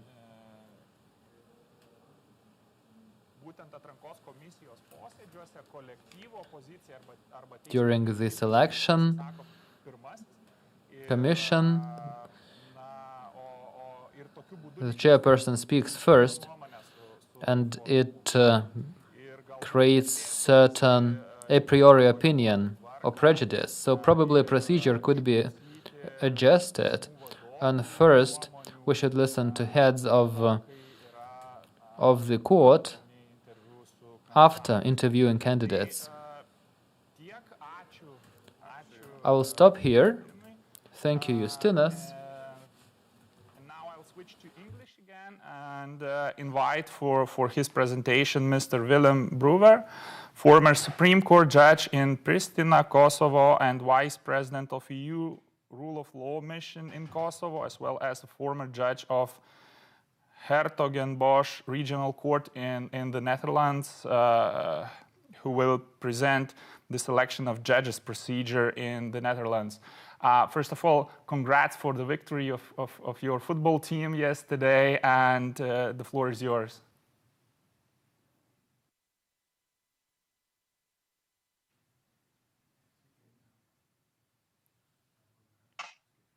I'm here, I think. Thank you very much for the congratulations and for the invitation to speak to you. To start with some of the finishing words of Justinas, in an ideal world, we don't need any lawyers. I remember the book Utopia of Thomas More. In this imaginary country, all the professions are represented except the profession of lawyer, because they didn't need any lawyers. Unfortunately, or actually I should say fortunately, lawyers are needed because we all, I think, make a living of being one. The selection and recruitment of judges in the Netherlands, an overview. I will not be very long. I will tell you a little bit about the background of our system. I will go a bit further in selection on personal qualities, and I will mention the recommendations of the EC just for information, and I will talk about transparency. But first, we have to consider that the background of our system, at least, is the trias politica, the separation of powers, of state powers, in a legislature, an executive branch, and an independent judiciary. I think you all know that a complete separation of powers is a very difficult thing to do, especially between the legislature and the executive branch, because in most democratic states, I think in all, the legislator is also the head of the executive branch. I mean, the Minister of Justice is one of the lawmakers and also one of the leaders of his ministry. But independency of the judiciary is, from a historical point of view, considered to be one of the guarantees of within a democratic state. The guarantee that civilians will be protected against, let's say, arbitrariness of the state institutions. And we have this system in the Netherlands, and whether it's completely waterproof, I don't know, but I will tell you about it. What is the Dutch procedure? We have a procedure in which the goal is to select suitable people for the job and to prevent political influence in this selection. And we do it like this. First of all, the vacancies are published, and one can apply when meeting the basic requirements. The basic requirements are, of course, a law degree, universal law degree, and impeccable conduct. If you have a criminal record, you are ruled out immediately. And this ruling out is going to happen on the letter selection. There's a special committee, it is a basic committee who selects the letters and looks whether the candidate meets the requirements. Then you have a test phase in which the candidate has to undergo several psychological tests, not only on intelligence, but also personality tests, in order to see whether he meets the requirements that are to be found in the job description. The candidate also has to give his permission to do a background inquiry to conduct and a reference inquiry. A candidate has to present at least 2 references that know him in his present job and know him as a person. Then there will be a local selection in the court where the vacancy is. And this local selection is done by a committee of the courts consisting of judges and legal officers of the court. And there is a second interview with an advice committee on the court that advises the selection committee. After that, the candidate has to undergo an assessment which, well, I always fail to see the big differences between psychological tests and assessments, but anyway, this assessment is a whole day done by an independent bureau, psychological bureau, and you are tested on several qualifications. And then if you pass that, there is a final interview with what we call the Grand Committee. It's a committee of 20 people, 10 judges, 6 people from the public, and 4 people from other legal institutions like the prosecution. And if every step in this ladder is positively done, then you go to be appointed. So you can the whole procedure can be finished in every step. Then you will be appointed for the duration of your training, and this training is an individual thing. Together with our training institutes, you make a program for yourself. I mean, if you have a solicitor who has worked with criminal cases for 20 years, he doesn't need that much basic training on criminal law, but other things like how to conduct a hearing and how to address witnesses and how to lead a hearing is of course more important than that. And you are appointed as a judge.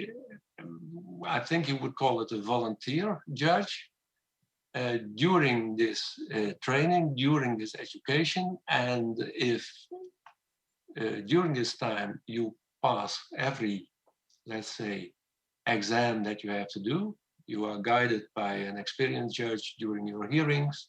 You have to follow courses in your specific training program, and if that is coming to a good end, then you will be appointed for life by the king, which is of course a formal thing for the king to do. But anyway, you will be appointed for life, or at least until the day that you are going to retire into pension. The qualities, what qualities are needed, and how can you find out whether a candidate has these qualities? And I've listened to Mrs. Dereškevičiūtė, pardon my pronunciation, and she has told us a lot about the internal qualities of a judge. And when studying this matter, in order to write a memo on it, I stumbled over the job description of judges in the Netherlands, and there they started with what exactly the job is, and what are the purposes and targets of the job, and what is the position of a judge in the total organization of the judiciary, and which results he has to achieve. Then, of course, there are the responsibilities and legal competencies, his contacts within the judiciary, but also outside, with lawyers, with prosecutors, with parties, with defendants, of course. And then there are some essential situation and competencies. They are all, let's say, described in the job description, and then we come to the competencies which a judge has to have according to the job description. And it's awareness of the environment. You have to be not only a member of the judiciary, but also a member of society. You have to have analytical skills, listening skills. You have to be persuasive. You have to have direction skills. I mean, if you are the chair of a plural chamber, you have two other judges with you, then you have to direct the whole hearing. You have to be able to cooperate with your colleagues. You have to have some self-confidence, of course, flexibility, self-awareness, learning capacity, self-reflection, and you have to be able to take decisions.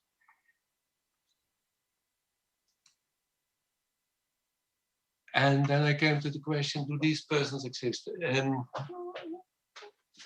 Madame Dereškevičiūtė also said, are these persons superhuman or not? I did this selection myself some 16, 17 years ago. And now I have read the criteria. I'm still wondering how I passed this selection. In the Netherlands, we would call it a sheep with 5 legs, a supernatural hero. That's, of course, not the thing.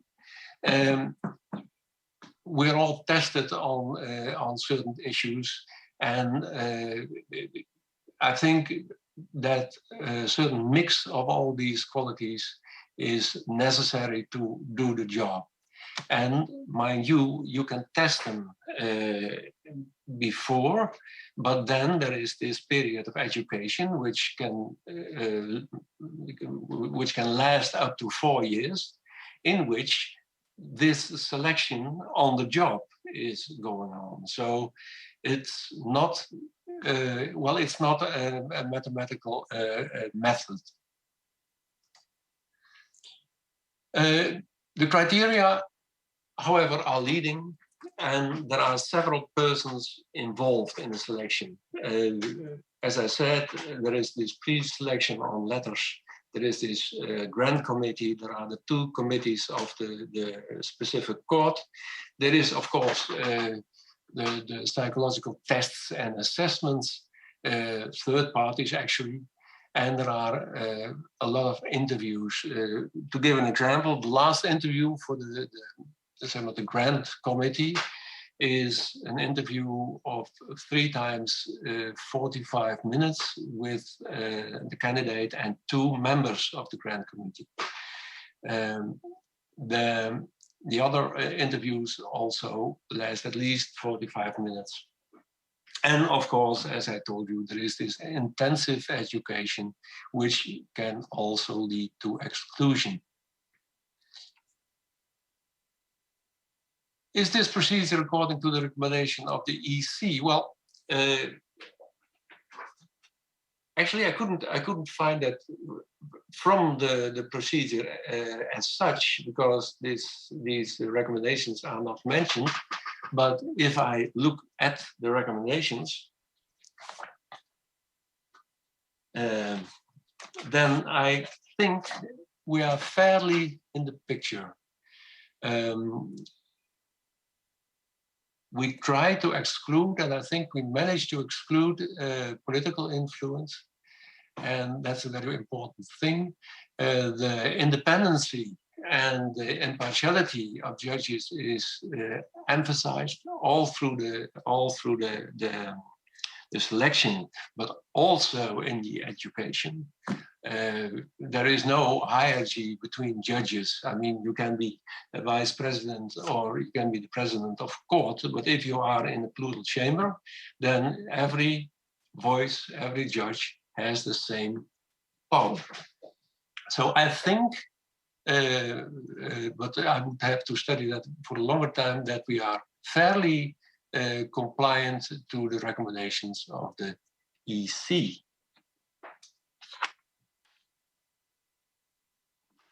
Then there was this question about the transparency, and I understood that transparency is a very important thing. It has to do also with trust, of course. Is there enough trust in the Netherlands? If Mr. Bradhole tells us that the trust of the public in the judiciary in Norway is very, very large, I'm not really sure for the Netherlands, but I think we make a good score as well. As for the selection, the recruitment and selection, the criteria, the procedure are all published. The vacancies are all published. And every time when a candidate wants, during the procedure, he can have feedback on his stage. The question, why wasn't I selected, has to be explained to the candidate. And it will be explained if it occurs. And during the training, there is a regular evaluation of his performance as a judge and of his progress in the whole procedure. So I think my experience was, when I was a trainee judge, a candidate, that the procedure was, at least for me, quite transparent. And then if you're appointed, I said, there is a formal appointment by the king. This means that the presidency of the court decides on the outcome of the complete procedure and then sends his recommendation to the king, to the crown, I must say, the crown as the minister and the king. And this recommendation will be followed. I haven't got any information that this procedure has not been awarded by the crown. After that, a judge has a lifetime appointment. He can be fired, of course, but that's a very long and very difficult procedure and can only be performed by our Supreme Court on the demand of the chief prosecutor at the Supreme Court, but it doesn't occur that much. Thank you for listening. If there are any questions, I'll be happy to try and answer them.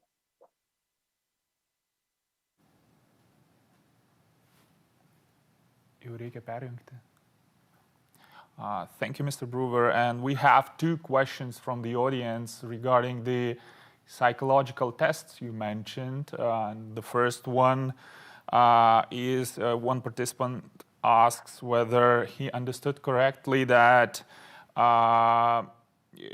those tests are handled by private psychologists. Yes. Yes. Okay. And the other question is whether those tests are handled only in the procedure of appointment of a new judge, or also in further evaluation procedures, or the procedures of appointing a judge who makes a career. Okay. Well, first of all, the psychological tests and the assessment performed by an independent bureau for psychology. These are not, let's say, decisive, but these outcomes are supporting the grant committee to take a decision. That's the thing I have to emphasize. Of course, if a candidate is of a too low level or is, well, psychological, not suitable to do the job, whatever you do, I think that the grant committee will listen to that, but they can also say, well, we see a different thing, and then take an independent decision on that. As far as I know, these tests are not used by judges who want to make a career as, let's say, a court president or vice president. Thank you. And one more question. What's this? Because we were talking about the situation in Norway and in Lithuania regarding the influence of existing court presidents to the appointment procedure. Could you refer to the situation in the Netherlands? Well, now I have to take from my own experience. When I was applying for the job in the Breda court, where I was appointed, I had, of course, these two interviews with the selection committee and the advising committee for the selection. And I had, well, a kind of interview with the president. And he told me then, well, this has nothing to do with selection, but I want to get to know the candidates and want to know their faces before I have to decide as a presidency, those are more than one on your basis. This was more an informal conversation, and I think what was important then on court in both the committees and the interview with the president, that they met a candidate with whom they thought they would be able to work in future. I think that's the thing. So the influence of the president, if I may sum it up, is not that big. Okay, thank you for your involving presentation. And dabar manau, kad būtų jau pats laikas apibendrinti mūsų konferencijos pirmąją dalį. To sum up the first part of our conference, we have heard lots of interesting speakers and lecturers from different legal systems related to different selection procedural aspects. I believe we have got some ideas that could contribute to our further project and the higher quality of court operations. Now we're going to have a break, and after it we're going to discuss volunteering. And I hope that we're not violating our right to relaxation if we shorten our break. And if we get back at 12:50. Let's have a rest, have a snack, and let's get back on time. Thank you.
Šiek tiek pailsėjome, pasistiprinome ir turbūt tikiuosi esame pasiruošę kibti į darbus. Tai prieš pertrauką aptarėm aktualią teisėjų atrankų temą.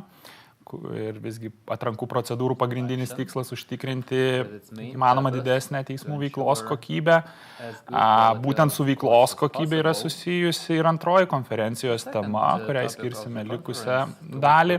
Tai yra savanorystė teismuose. Pagrindinė teismo savanorio misija yra padėti procesų kitiems. It's mostly about helping other actors and parties to feel better and safer in courts. Started 5 years ago. The volunteering idea has definitely justified itself. So who chooses to volunteer in courts? What's the value of this experience? We'll hear from the former volunteer of District Court of Vilnius City, Vilnius Norvašis, who now works as an assistant to a lawyer.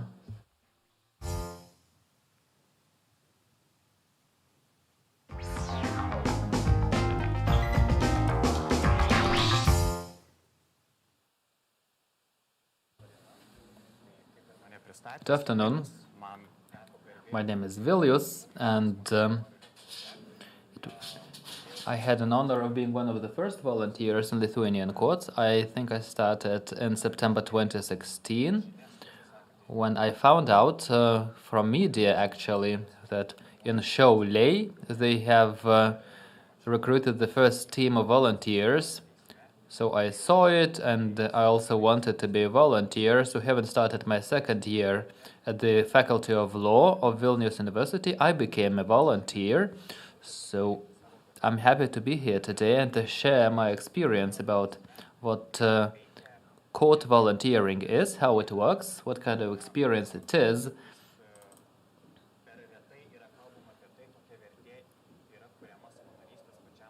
Sometimes I have this feeling that the benefits of volunteering for volunteers is not discussed enough, since frequently we hear how volunteering is important for beneficiaries or for the cause, but definitely it's also very useful for volunteer.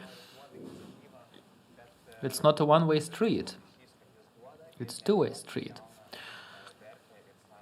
And definitely it gives value to a volunteer as well. Here you see some pictures from my volunteering practice in the beginning. So one of the things that I started was testing the judge chair. Everything was very new. Court environment was new for me. Before my studies, I had never been to any court. So this was new for me, and it was fun. For me as a law student, it was really interesting to test myself in a judge chair. On the second picture, you see the team of my fellow students. Eimutis Misiūnas was the judge then. Later, Mr. Misiūnas became the Minister in Interior.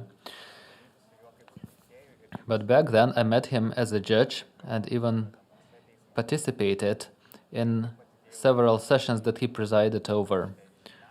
And on the top you have a headline. Since as one of the first volunteers, I had this privilege and possibility to be interviewed by media about court volunteering. So this headline is from 15 minutes, but there were also interviews elsewhere. It's also interesting for me now to read what I thought back then.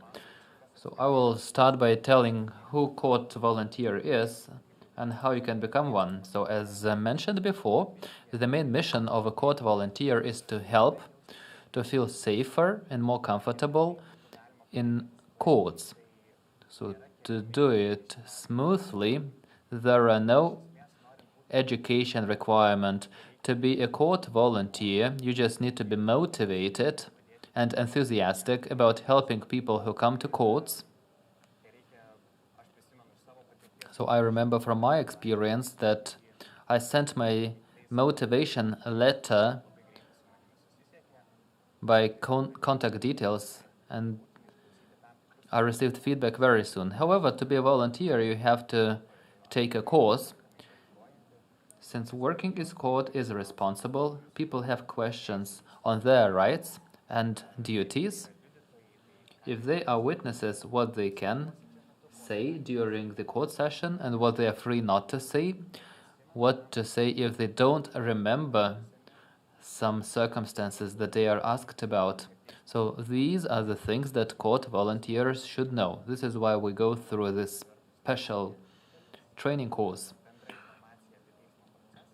where the general information about legal process is provided, but also the psychological component, because the work of a court volunteer encompasses lots of communication. This is one of the main competences, to talk to people and help them feel better.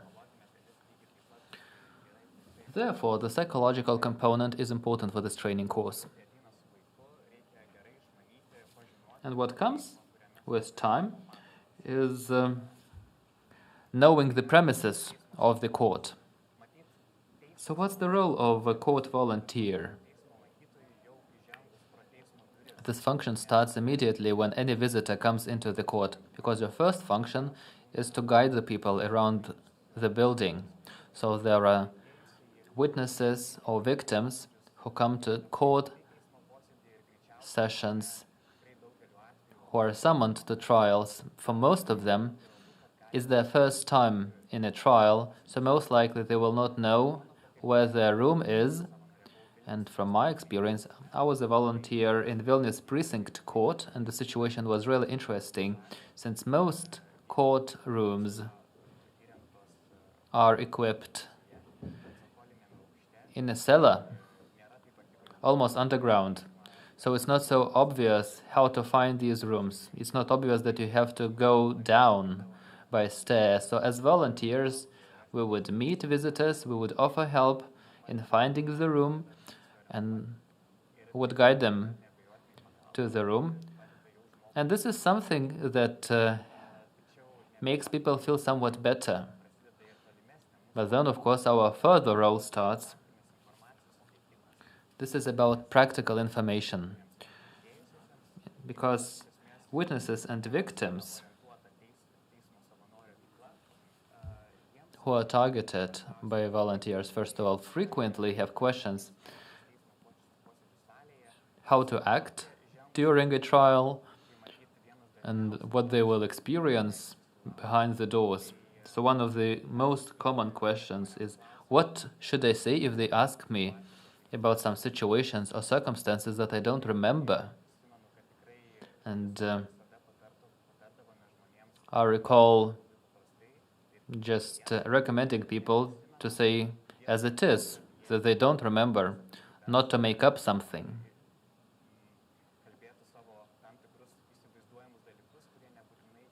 Not to present their visions as a reality.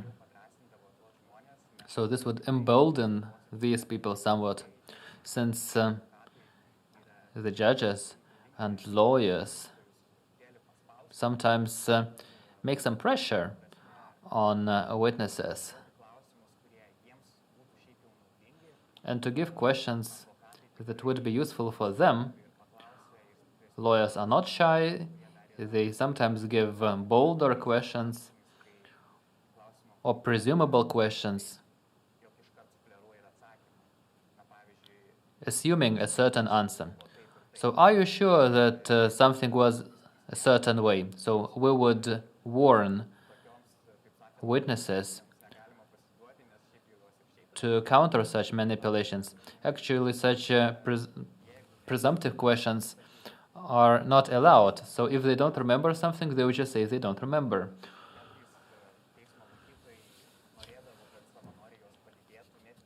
Sometimes these people wanted volunteers to accompany them to the trial and to sit next to them. This is not a big help, actually, but for this person, this can be essential.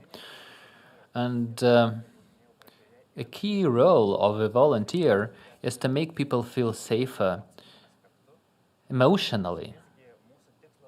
Since our goal was not about offering some practical information only, but also to communicate to them in a human way, since people come to courts frequently for the first time, never have they experienced the proceedings, and this environment can cause anxiety, uncertainty, and concerns, in particular if witnesses testify in a case whereas their family members participate as victims or defendants or in some other way. So if witnesses participate in the cases of their own family members, then of course they are under pressure. So this was the role of a volunteer, to offer help to people by listening to them. I have experienced situations when people were rather reserved about volunteers offering help. This is maybe quite typical for Lithuanians, that we are quite inward looking. So when strangers come up to them in this stressful environment and they offer help, primary reaction from many is negative. They say, "Thank you, no." So this was a part of our training to find the best approach, not to scare people, because the help that we offer, we know that many people need it, but they don't want to admit it. And our goal is to make people open to communication. So we were trained not to ask directly, like, "Do you need help?" Because help frequently is associated with something negative. And usually we would say, "Could I help you some way? Could I help you some way?" about telling duties and rights. So it was about myself willing to help them, not them needing this help. So these are some psychological tricks that would help us to find better approach. Definitely we have been to situations, in particular with senior citizens, who would not only be willing to communicate, but to tell a lot of things about the case, about their anxieties, about their attitude to courts. And we have heard many sayings like, "There is no justice here. You don't find justice in courts."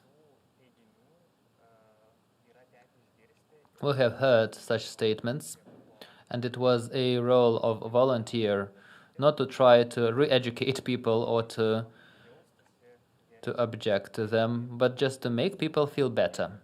So it was about helping people, not convincing them that they are wrong.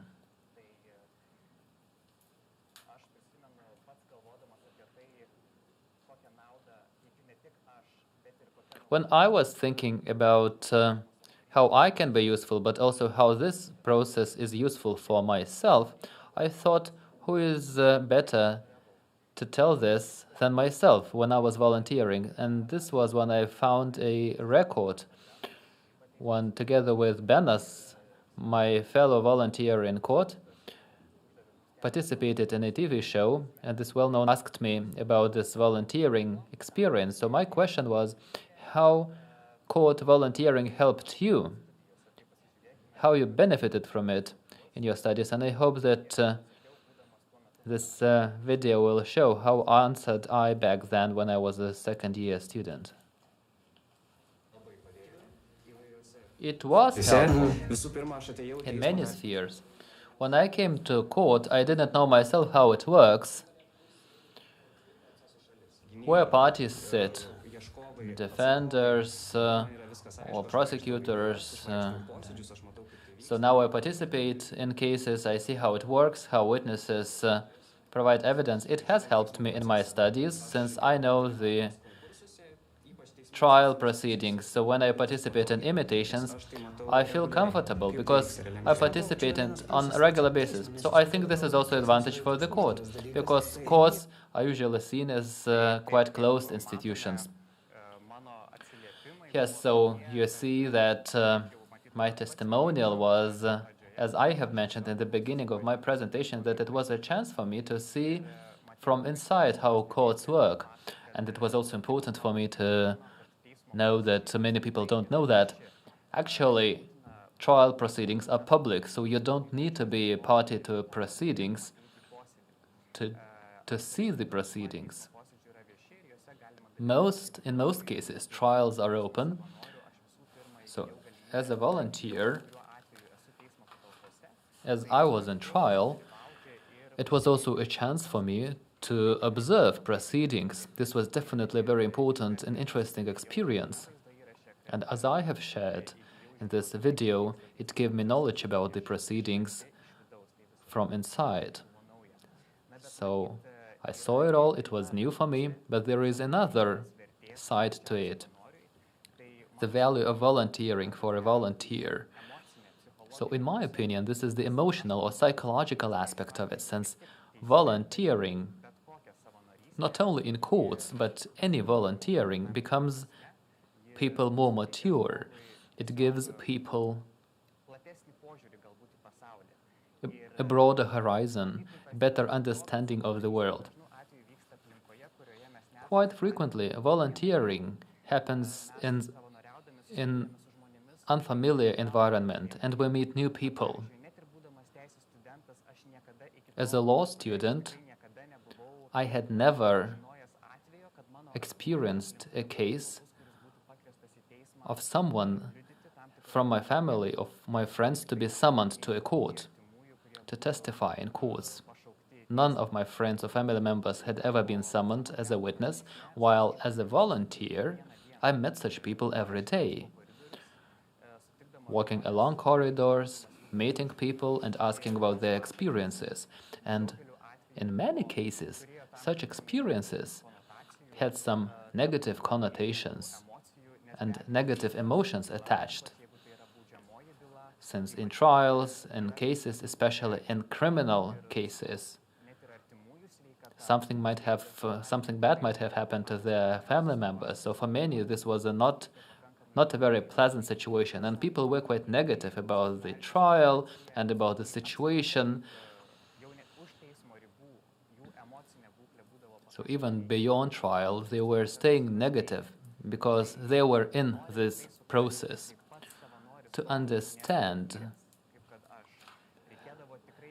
these proceedings and this situation, not having experienced it, we had to listen to these people, to develop our empathy, even once you personally are not affected. And it also gives you respect. As a law student, I thought that courts are a holy place where justice is exercised. But many people had a very different idea. So I would not object to people. I wanted to understand people's experiences, and I realized that you can see people differently just because their experience is different. The fact that I have not experienced something in a court doesn't mean that other people don't have these negative experiences, unavoidably. And we have to respect this experience, even if it's not familiar to myself personally. So I think that volunteering, in my case, court volunteering, enables us to understand that people have different perspectives of things, and frequently it is because the experience is different. So to cohabitate, to coexist and understand each other, we need communication, empathy, and mutual respect. And probably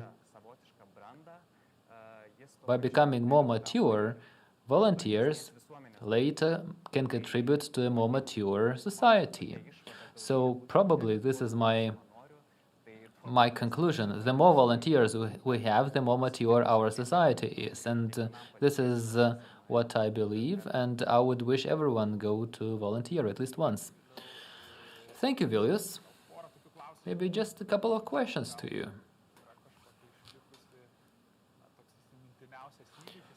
Maybe you can recall some situation or some case which enabled you to feel firsthand that this decision to volunteer was right. and what you would like to communicate to others who are undecided whether it's worth to volunteer. Thank you for your question.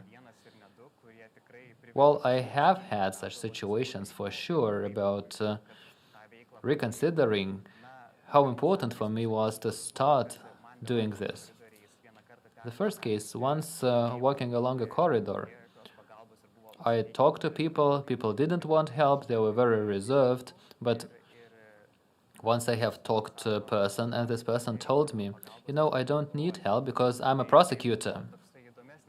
So this was an interesting case when I felt like under a cold shower because this prosecutor was in plain clothes. I didn't know that she's a prosecutor, so this was just a case from my practice.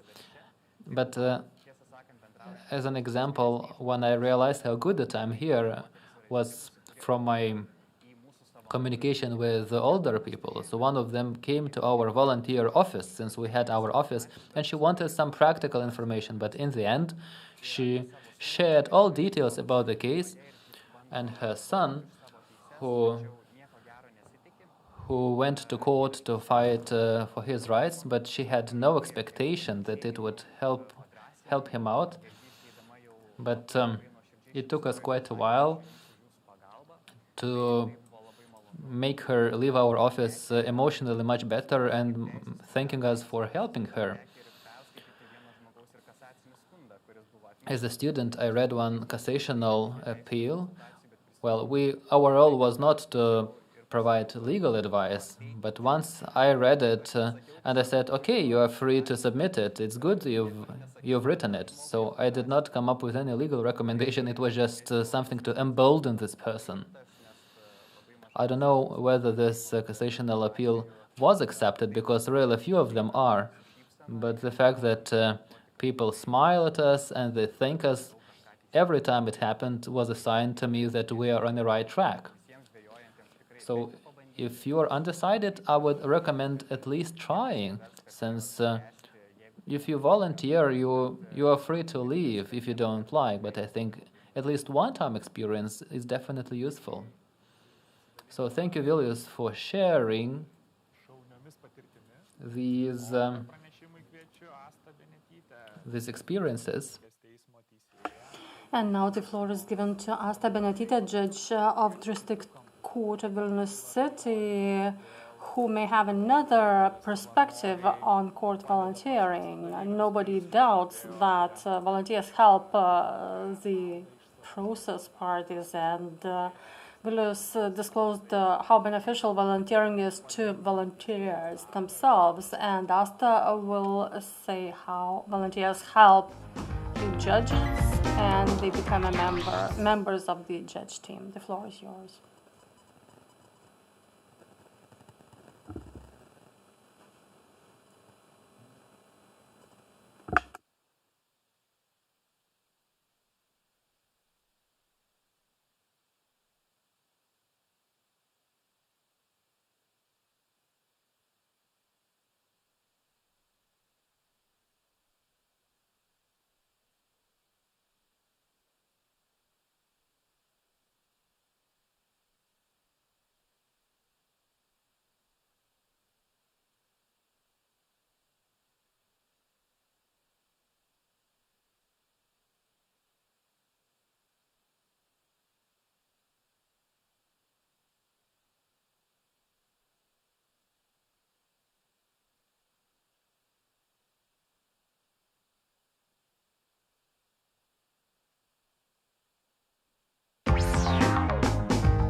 Good afternoon, everyone.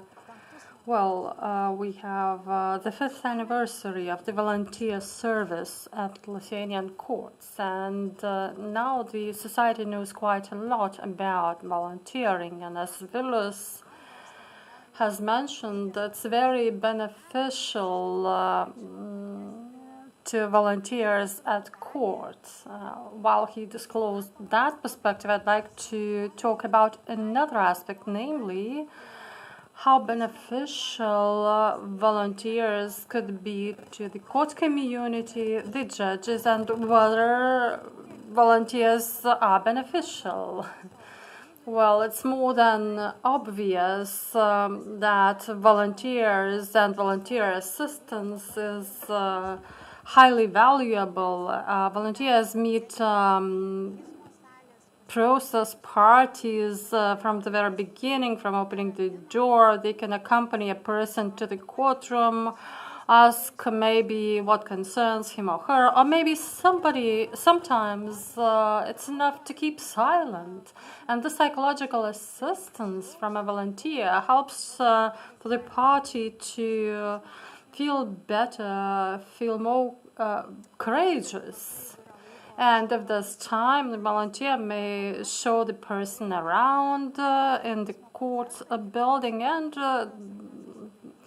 briefly describe the court process if the party asks questions about how things happen, what he or she is supposed to do during the process.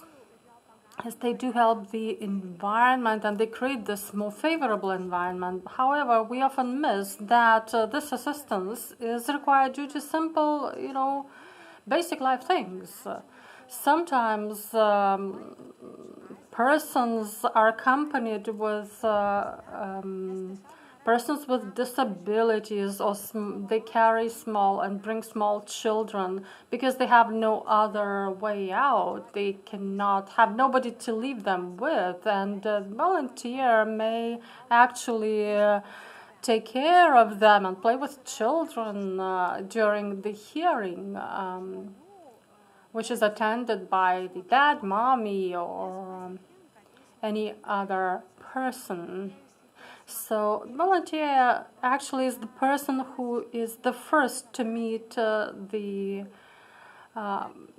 legal process party, and the volunteer is that first face that is seen, which actually has a representative function. But that's not all. I had one criminal case where a victim was robbed by the defendant. And after the beginning of the court hearing, it was clear that the victim was afraid of everything. The courtroom, the procedure. It seemed to her that something wrong would happen to her whenever the door opens. Even now, she was a victim. And that was a signal to me that something needed to be done. As far as I had a closer working relationship with the person coordinating volunteers, I asked if a volunteer could be asked to provide psychological support, emotional support to the person, to the victim, and sort of calm her down. So that she feels that everything's all right. And actually that volunteer non-stop worked during this process. He met the victim, accompanied her to the courtroom, accompanied her throughout the process, and actually the victim had said that she didn't want to see her attacker, her robber, and therefore both the volunteer and the victim had a separate room, and even on video we saw that she was really emotional, really nervous. However, when the time came, she very consistently told about everything that happened. And as a judge, I could focus more on the process itself, on the procedure itself, and legal things. And I was not concerned whether she needs some support, she needs some water, or has any other needs, because I knew there was a volunteer helping her. And before the start of the case hearings, we have discussed with the volunteer that if about what was required from her, what was her role, and agreed that if she saw that the victim needed a break, the volunteer would ask for a break. And afterwards, it was very interesting to discuss the experience of the volunteer, how she felt, how the victim felt, and that feedback provided to the judge is highly important, to my opinion, because it helps to understand where perhaps the process could be organized with higher consistency, or what could be improved in order for the hearing parties not to be so much afraid when entering the court for the first time.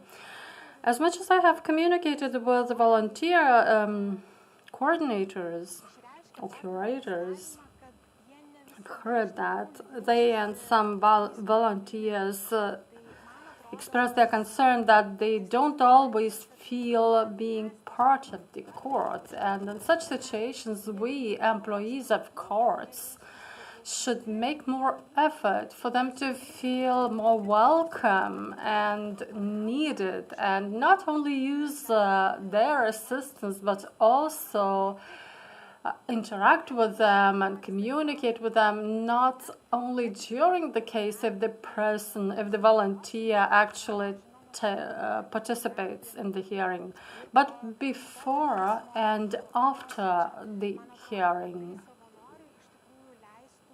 endpoint. I believe that would allow volunteers to feel more of the part of the judge's team, more of the part of the community of the court. And in this case, the court community concept gets more expanded by including the court volunteer. Apart from the judge, the assistant to the judge, etc. Perhaps we don't disseminate enough information on volunteers within courts. As I mentioned, the society is quite aware of the volunteers.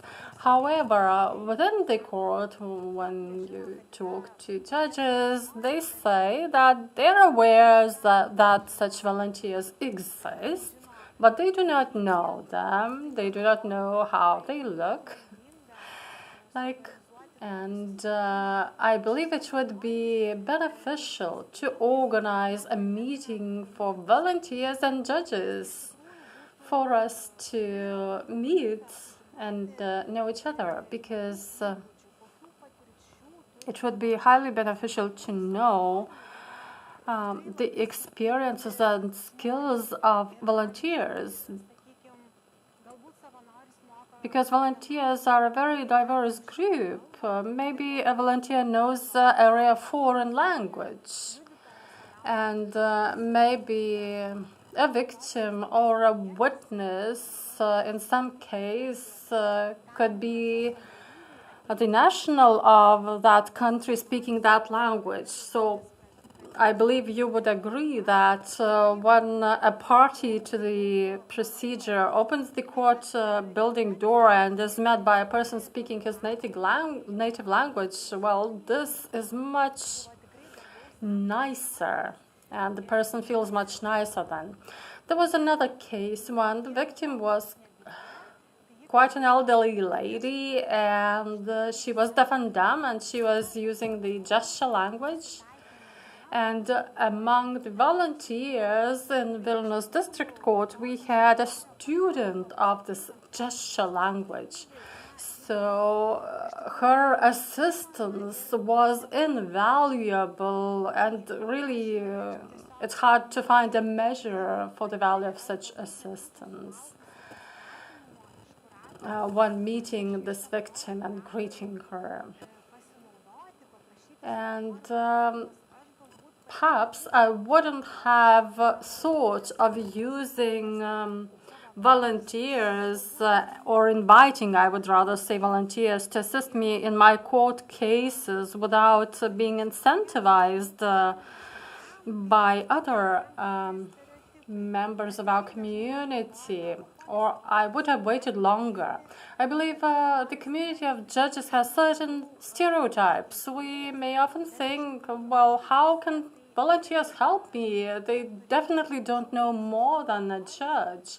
But as a judge, as far as I have interacted with volunteers in court cases, I found it beneficial because I could concentrate on my job, and actually I could just not think about the emotional condition of the victim.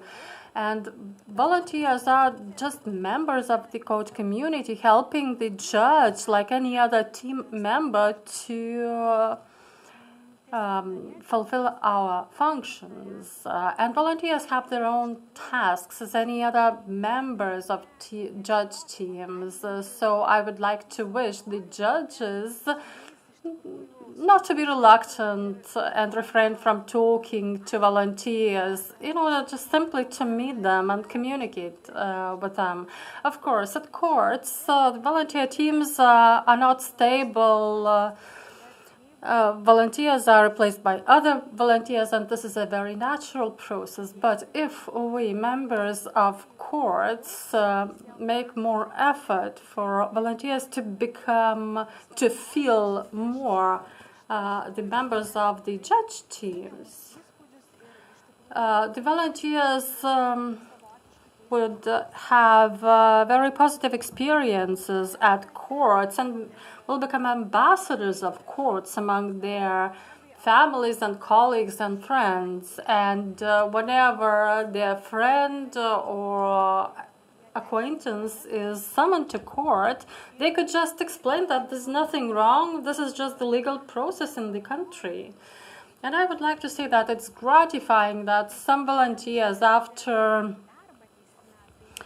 becoming familiar with the court proceedings and court operations, they started choosing their legal careers. So this is how we can even find court employees that way. We don't necessarily need volunteers in all the cases, but the number of cases where volunteer assistance is needed is getting higher. And I've mentioned that case, for example, when a volunteer could play or interact with a child when his mom or dad is in the hearing. And maybe when this little child grows up, he wouldn't be afraid to enter the court building just because of that previous experience when a volunteer just played with him during the hearing. This is just a minor detail, but I believe such minor details may generate great results in long term. And if we make a little effort, I mean each of us, I believe then the volunteering at courts will become the activity worth being proud of. Thank you so much for your insights. My question would be related to the fact that we have about 10 courts having volunteers, but volunteers are not present at all courts, all the courts in Lithuania. So are there any organizational or technical aspects that would make this work forum more efficient and popular? The answer is that's still a problem.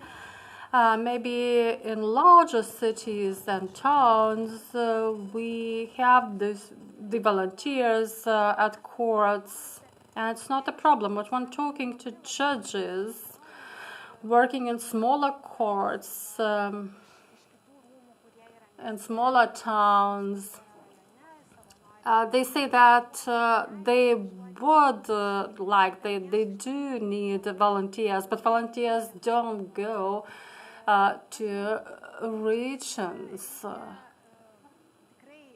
Without their assistance would be highly appreciated. I believe that a court needs at least one very enthusiastic person, like our press officer, like in our court, or psychologist who would coordinate this area, and coordinators of volunteers who are psychologists or a press representative, a press officer, actually can do their perfect work, and it works perfectly. However, if there is no appreciation felt, the experience is not very favorable for the volunteer. Of course, judges are pressed on time, but if you know that those 10 minutes can make a difference, then you may behave differently. Your colleague Inga Bichena says that I'm working in the same court and I don't even know where to look for a volunteer. Once a baby had to be taken care of, and I'm very grateful to the police officer, lady police officer, who took care of the baby during the hearing. So is it possible that there is still some space in terms of activities of volunteers, not only in terms of meeting people when they arrive, but also in more engagement in the judge team? Maybe we lack information about it. Yes, I believe so. And just as our colleague has just has confirmed, we need more dissemination on volunteering. What happened? How I have invited this volunteer. Well, I have known the press officer in advance before I came to the court, and I knew about volunteers in advance. However, she said that yes, a volunteer or two could help you in these cases. However, without that, I haven't thought that volunteers could take part during the proceedings at court, and that they could help the party of the proceeding to feel better, to feel safer. On the other hand, volunteers have expressed their wish to take part more intensely in court hearings, so that they could participate more in the procedures and processes in order just to meet and accompany people. Actually, we judges should be more proactive in terms of volunteers, because volunteers give a lot to us, to judges, to judge teams. So the time has come for us to also give them more back. So I hope that information dissemination will also benefit from this conference. For the last presentation of today, I would like to invite the researcher of volunteering, the manager of NGO Social Action, Milda Lukoševičiūtė, who will cover volunteering processes, will identify aspects of volunteering motivation and factors behind success of volunteering.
Sveiki. Ačiū labai, kad įvedėte mane į šitą kontekstą. Thank you for inviting me, and it was really interesting to learn about very interesting examples of court practices and working with volunteers in courts. My presentation is based on experiences of many other organizations. As a researcher, and we are now in the middle of a volunteering research, I'm searching for insights on how to make volunteering work. So frequently we're asked how we can motivate volunteers, how we can recruit them, and to make this volunteering useful. So I would like to focus on some aspects of management. Our society thinks that volunteering is easy. However, having years of experience in volunteering, so volunteering is about HR management, however, it has many aspects, many more sophisticated aspects attached to it. So once we build a team of employees, people have many motivations, but they are also motivated by salaries and career perspectives, while motivations for volunteers are very specific and soft, and it's not that easy to motivate them sometimes compared to hired workers. So it's about human processes and management. For this, we need a strategic approach to organization and volunteering.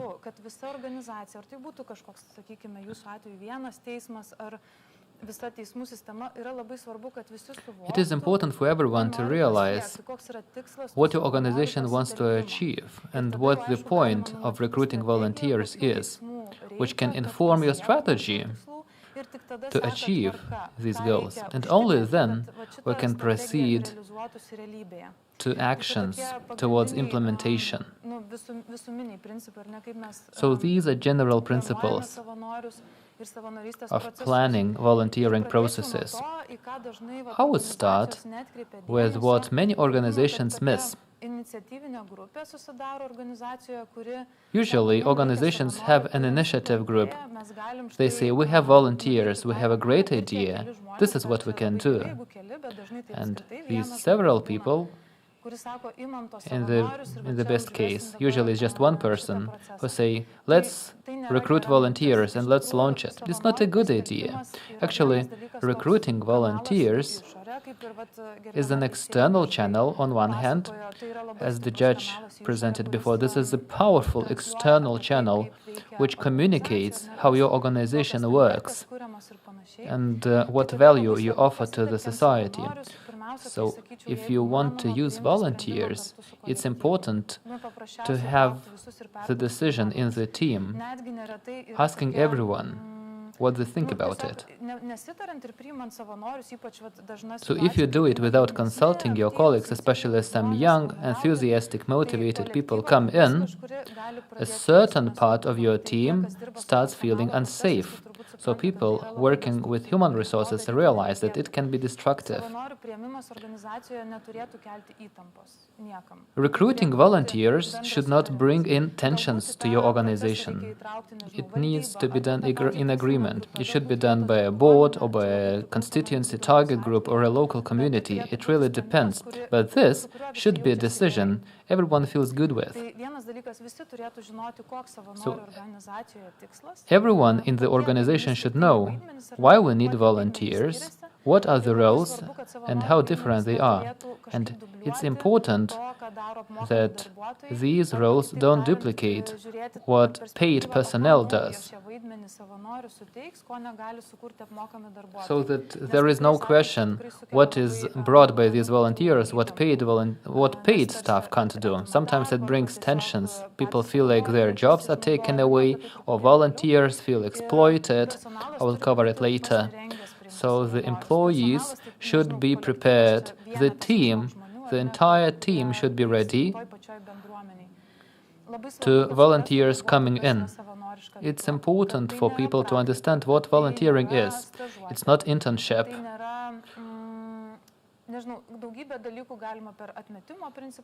So there are many examples of what it is not. So it's important to understand what it is. And there, everyone should be on the same page to avoid misunderstandings on responsibilities and recruitment, and it will affect volunteers. It's important to know who is responsible for onboarding of volunteers. Someone who is responsible for meeting volunteers, so someone whom everyone can approach if they have some questions related to volunteers. And there should be an agreement in the team on how volunteers will be organized and what's the role of other employees. One person is responsible, of course, but volunteers definitely will meet many other employees in the team, and if they don't know what their role is, they have to ask it all the time, or they maybe have to train someone. Something volunteers don't know, something they know. How personal our communication should be. Should we invite people for tea or coffee? So these are soft aspects that frequently are overlooked. Really influences the volunteer experience in the organization. So this basis should be provided by an organization before inviting volunteers. Another important aspect to note is that there are two parallel processes, short-term and long-term volunteering. Quite frequently, we believe that long-term volunteers, they just come and they stay and they work. Actually, the principles, how we invite and motivate volunteers, are very different in cases of short-term and long-term volunteers. So as I realized from people's stories, is that courts are oriented towards long-term volunteering. So one of the main differences between these two modes of volunteering is that long-term volunteering is about relationships, while short-term volunteering is about results. I'm coming here, I do something, I contribute, I make some input, so maybe I do just some work as a group of volunteers. On the other hand, long-term volunteering is about relations. So if volunteers establish relations with target groups or with employees or with a group of permanent group of volunteers, this is one of preconditions of staying there, since if there's no investment in relations, most likely you will be disappointed and there will be high turnover of volunteers. Long-term volunteering demands much more of investment from volunteers. So in a long term, we should think about what is meaningful for this volunteer. And in long-term volunteering, it's more difficult to show impact. In working with people, you help someone one day, you help another one another day, and it's really difficult to measure impact. However, long-term volunteering has potential for making more impact and more change in case of good coordination. For example, if you have volunteers who spend a long time in your organization, like in the case of Vilnius, if this role is the same all the time and people do the same things every day, some people will not be comfortable with it. Volunteers should have prospects for growth. Their role should be growing or becoming deeper. Something should be changing so that volunteers experience new challenges. So this new growth process can bring you more impact and more difference for organization or the target group. Maybe these volunteers can work as coaches and mentors for new volunteers. So many volunteering-based organizations do it this way. So volunteers go up the ladder towards more responsibilities. And one of the mistakes when people learn something, in the beginning they were just tourists, and after some time they can serve as a guide, but still they are given tasks of a tourist. This can be highly demotivating. So this is something to bear in mind about long-term volunteering investments in relations and growth should be made, and there should be strategic plan of how these volunteers can grow. The main volunteering processes in organization, of course, the first is recruitment and selection. This is something we do. So importantly, recruitment starts when people find out about you on any channel, when you are telling, until when they share their experiences with others. So in the very middle of this recruitment process is the quality organization of volunteering.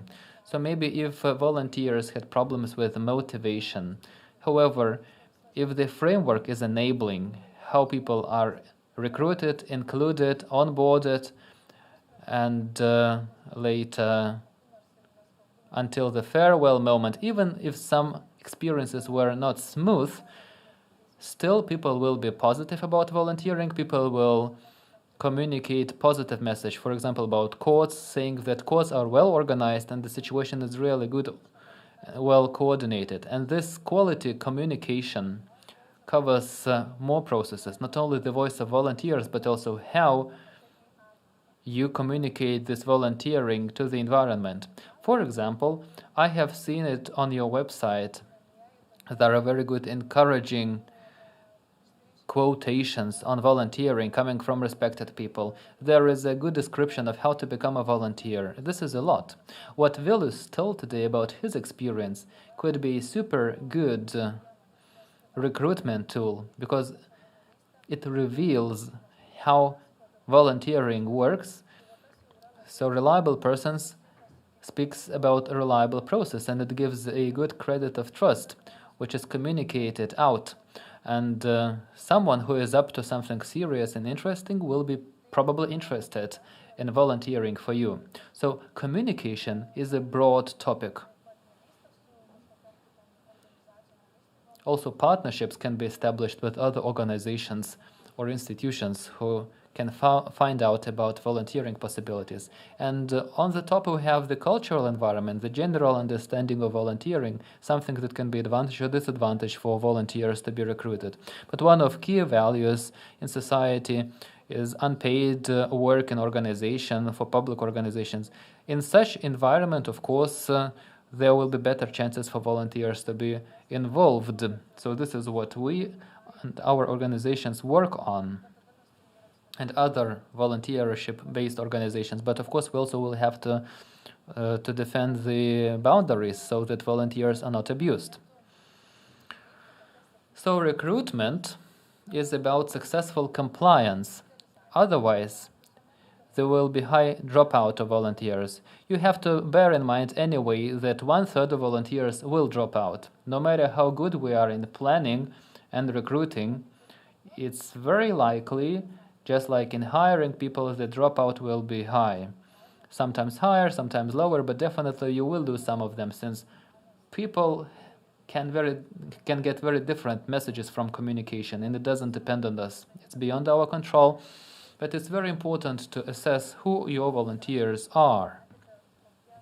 Most likely, you have already seen what people stay in your organization, and then you will know some age criteria or activities or some distinctive features that define all your volunteers, and then it will be easier for you to know where to find them.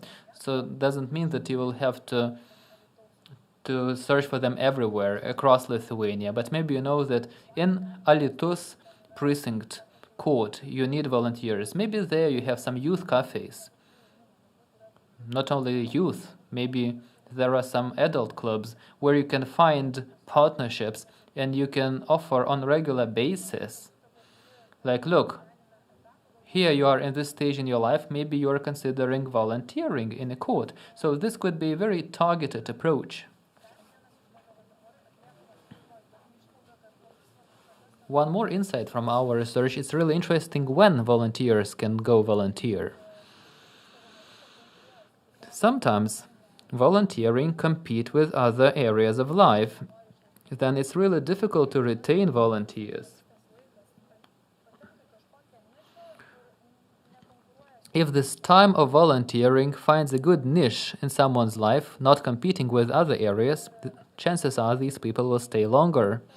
So as I speak about court working hours, it frequently is a filter that you can use for targeting. Most likely these are not the people working full-time, but those who have some gaps in their daytime. And this is something for your search framework. It is also very important to name the values that you can offer volunteers. Why should they volunteer for you? What are the benefits that you can offer them? It doesn't mean that you have to make up something, but this is just something that you can emphasize, something that can be useful to these people. I have understood from values that for students of law, it can be useful to know more about the legal environment, or maybe also people who are interested in people-to-people communication or emotional help. This can also be interesting to them. It's not only occupational, but it's also something for people who want to be needed by others via emotional ties. So this is something to communicate in these processes and to find people and to recognize them against these criteria. And this can guide you in where you can find volunteers, what kind of people you need, and why they should be interested in volunteering for you. Well, next is onboarding or involvement.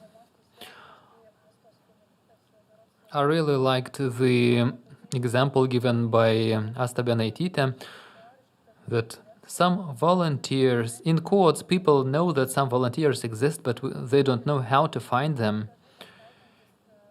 This is a common obstacle, not only in courts, but also in bigger organizations. It can be addressed in different ways. It's important to facilitate cooperation with volunteers. This is a part of involvement or onboarding, since if volunteers only work with the target group, they will not feel a part of the team. It can build tensions.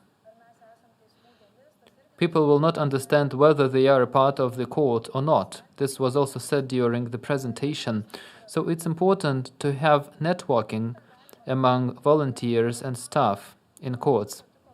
How to do it is another question. I would say that one of the easiest methods to do it, at Vilnius University Library, they had this section about new staff and new volunteers. So you would open intranet or a website. There is a photo of a volunteer, quite informal and personal, with their names, some interesting personal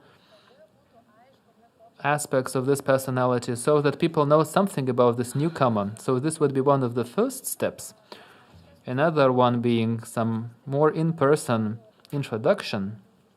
This is an investment. From what I have heard in the presentations is that this process takes quite some time from staff and volunteer coaches, and people wanted to pay off. And of course, you have to experiment, because if you invest in relations, introductions, but these investments make chances much better that these volunteers will stay. And of course, these relations have to be retained and maintained. Also, better crystallization of roles about what volunteers should do and what they shouldn't do, do's and don'ts, so that people understand the environment and the team they are the part of. Also training, also important. And an agreed communication scheme. Who informs whom on what? In big organization, it creates lots of chaos, and it also creates distance from volunteers for the staff. So the earlier you address it, the communication network and channels, the fewer barriers are for volunteers to get involved. So either young or older, all volunteers in the beginning experience quite a lot of emotions. Because as Vilius said, this is new environment for us, unfamiliar environment. This organizational culture might be familiar to you, but for new people, this organizational subculture creates some internal tensions. It's not easy to understand what is okay, what is not okay, should you say hello, shouldn't you say hello, and there are many small things, if unaddressed, they start push volunteers away. At quite early stage, they should understand the manner of behavior appropriate at where they are. And there are also many small things. In some organizations, when volunteers come in, there are some missing tools, or they don't even have a place where they can leave their stuff, or they have to sit somewhere on a sofa. So even this lack of physical space is discouraging in the long term. For someone it's okay, but for many people this is not a good environment, because people need tools to work, they need some place where they can relax for a minute or work normally and to leave their belongings, and this gives a certain frame. So volunteers should feel a part of this frame, where they come, where they leave their belongings, where they get trained, then they're introduced to the whole organizational framework, or maybe personally introduced to staff. Maybe not only professionally, like this is our manager Danute and this is what she does, but like Danute is the soul of our company. So being informal and friendly enables volunteers to feel the human dimension of an organization, which is essential. Training and learning is another important component. So when we ask what are the best motivations for volunteers, is learning. This dimension is really important. Of course, many things are learned by doing, because people are joining new environment. This is for the first time that they are experiencing it. At first, it's really motivating and inspiring. Later, when you get used to it, training should be organized in a more formal way. And one of the goals of training should be ensure safety of volunteers and to prepare them in as much as possible for do's and don'ts, so that there are no some bad consequences, not only for volunteers but also for others. Since volunteers frequently feel unsafe when we join a new organization, when they don't know the values and norms and how to act, if some witness might be very emotional. Many volunteers don't know how to act. So briefing volunteers on proper reactions in such situations should be an important component of such training sessions. Another element that volunteers say are useful are training sessions on behaviors or emotional competences, emotional literacy. Volunteers frequently realize they don't know many things about it, and if the whole organization is about this, they feel awarded to learn more about this people-to-people world, and this is very empowering. And it definitely motivates them. It gives them better understanding of themselves and relations with other volunteers. Especially if you have a volunteer team or group, it's better to do it on group basis, not on individual basis. A group of volunteers is one of key motivators, since it can be very good for learning. Of course, this learning should be facilitated. In a certain way, this is an investment for an organization. So if you have this long-term strategy in mind, you should realize that you need to invest in it. Coordination, as the judge mentioned before me, it's important to have the team working on volunteers, and coordination is a process, like holding a finger on a pulse. So we start with organizational processes, how people come in, how they rotate, and in the end it goes to evaluation processes, so that in the end you can sit down with people asking how they feel, what makes them feel good or bad about this involvement. You can ask straightforward. If you have these days when you don't want to go to work, so what makes you feel like this? And only if you are open about it, only then can you address such needs. Frequently, organizations don't do it because they don't want criticism, so I would wish to be sincere, since if you create enabling environment for volunteers, they will share what they want and what they miss. Then you can address and retain them. While if you never ask, or if you ask just on the go, like, okay, how are you? So I'm meeting volunteers, how are you doing? So chances are they will never say it because it's too unsafe, too inconvenient. So the environment should be enabling for volunteers to share what they would or wouldn't like to do, what they would like to change about their role. This is a huge possibility for an organization to unlock their potential. And volunteers should also be a part of this coordination. One of enabling factors, in contrast to others, is the feeling of ownership. So if you give them this ownership feeling that they can influence the decisions, make difference for the volunteering processes, or maybe even to react to organizational processes, they will feel better ownership of your organization, they will feel more a part of your organization, and this can also be empowering. For example, quite frequently organizations don't share bad news with volunteers or bad things, or they don't tell anything about the organization. Then volunteers don't feel a part of it.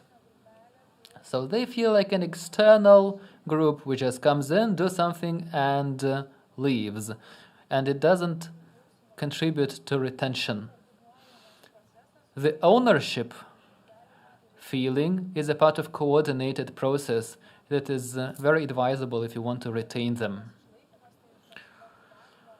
So retention depends on motivation.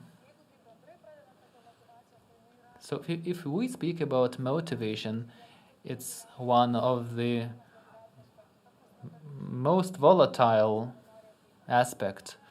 Since people come in with one kind of motivation, they stay with another kind of motivation, and they leave with the third kind of motivation. So motivations change. There are also internal and external motivations, and also global and ad hoc motivations. So there are different kinds of them.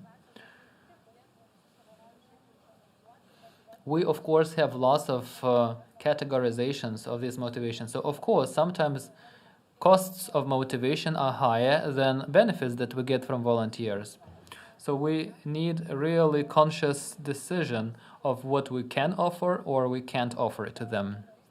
So one of the key things is the meaning of volunteering via impact, so that volunteers can decide about the context in which they create this impact. So for us as professionals, it seems obvious. Of course, this is our mission. But volunteers are involved in a fragmented manner, and sometimes they see the result, sometimes they don't even see the result. They might have helped some people during the 6 months, they might have contributed to several cases, but is it the result? They don't know the actual impact. For example, what does it change in Lithuania or in the world if they help this person? So what's the impact that they are contributing to? So if volunteers don't see it and it's not facilitated, one day this feeling of enthusiasm starts to fade out. So it's important to hold a finger on a pulse, coming back on this impact, showing the outcome that they do, maybe individually or collectively, and also attention to changing needs. As I have mentioned, if volunteers has spent 6 months at your organization, he says that it's cool, I come here and I feel so relaxed, and so I get relaxed or I get energy from working here. It's okay, but if you see that volunteers starts avoiding you, maybe missing some meetings, maybe they get sick more often or they postpone the dates, then we see that maybe some new competing area in their life, this is something that we can't avoid, of course, or this can be a sign that we should talk to them. Maybe they have new needs, maybe they want a new role or some new strengths and self-fulfillment possibilities. And responsibility should not be too little or too much. Volunteers can substitute employees, but they shouldn't be focusing on completely unchallenging, very minor work. So if you have this good balance between challenging and simple tasks.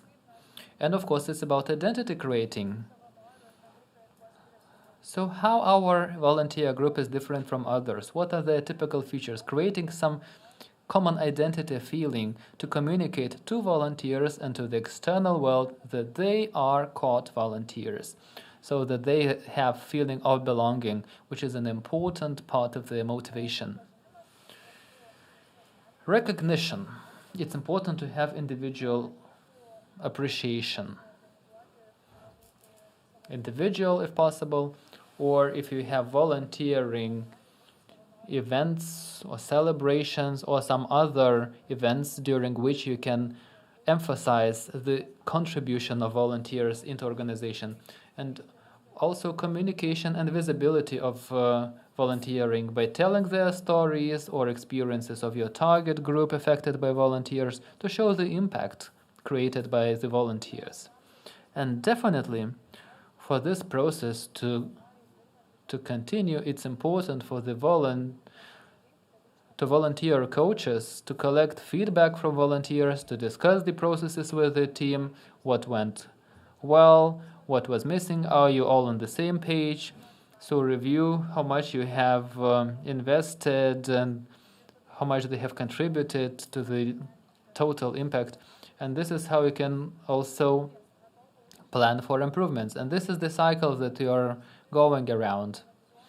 And this is what you go before you reach the profile and the channels, and later you have less and less costs associated with it and more of impact.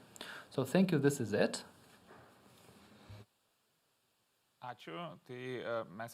Thank you so much. I believe we have exceeded our time limit, but I have a short question. How would you understand whether volunteer is a part of the organization or is he more a mediator, like in the case of court volunteers?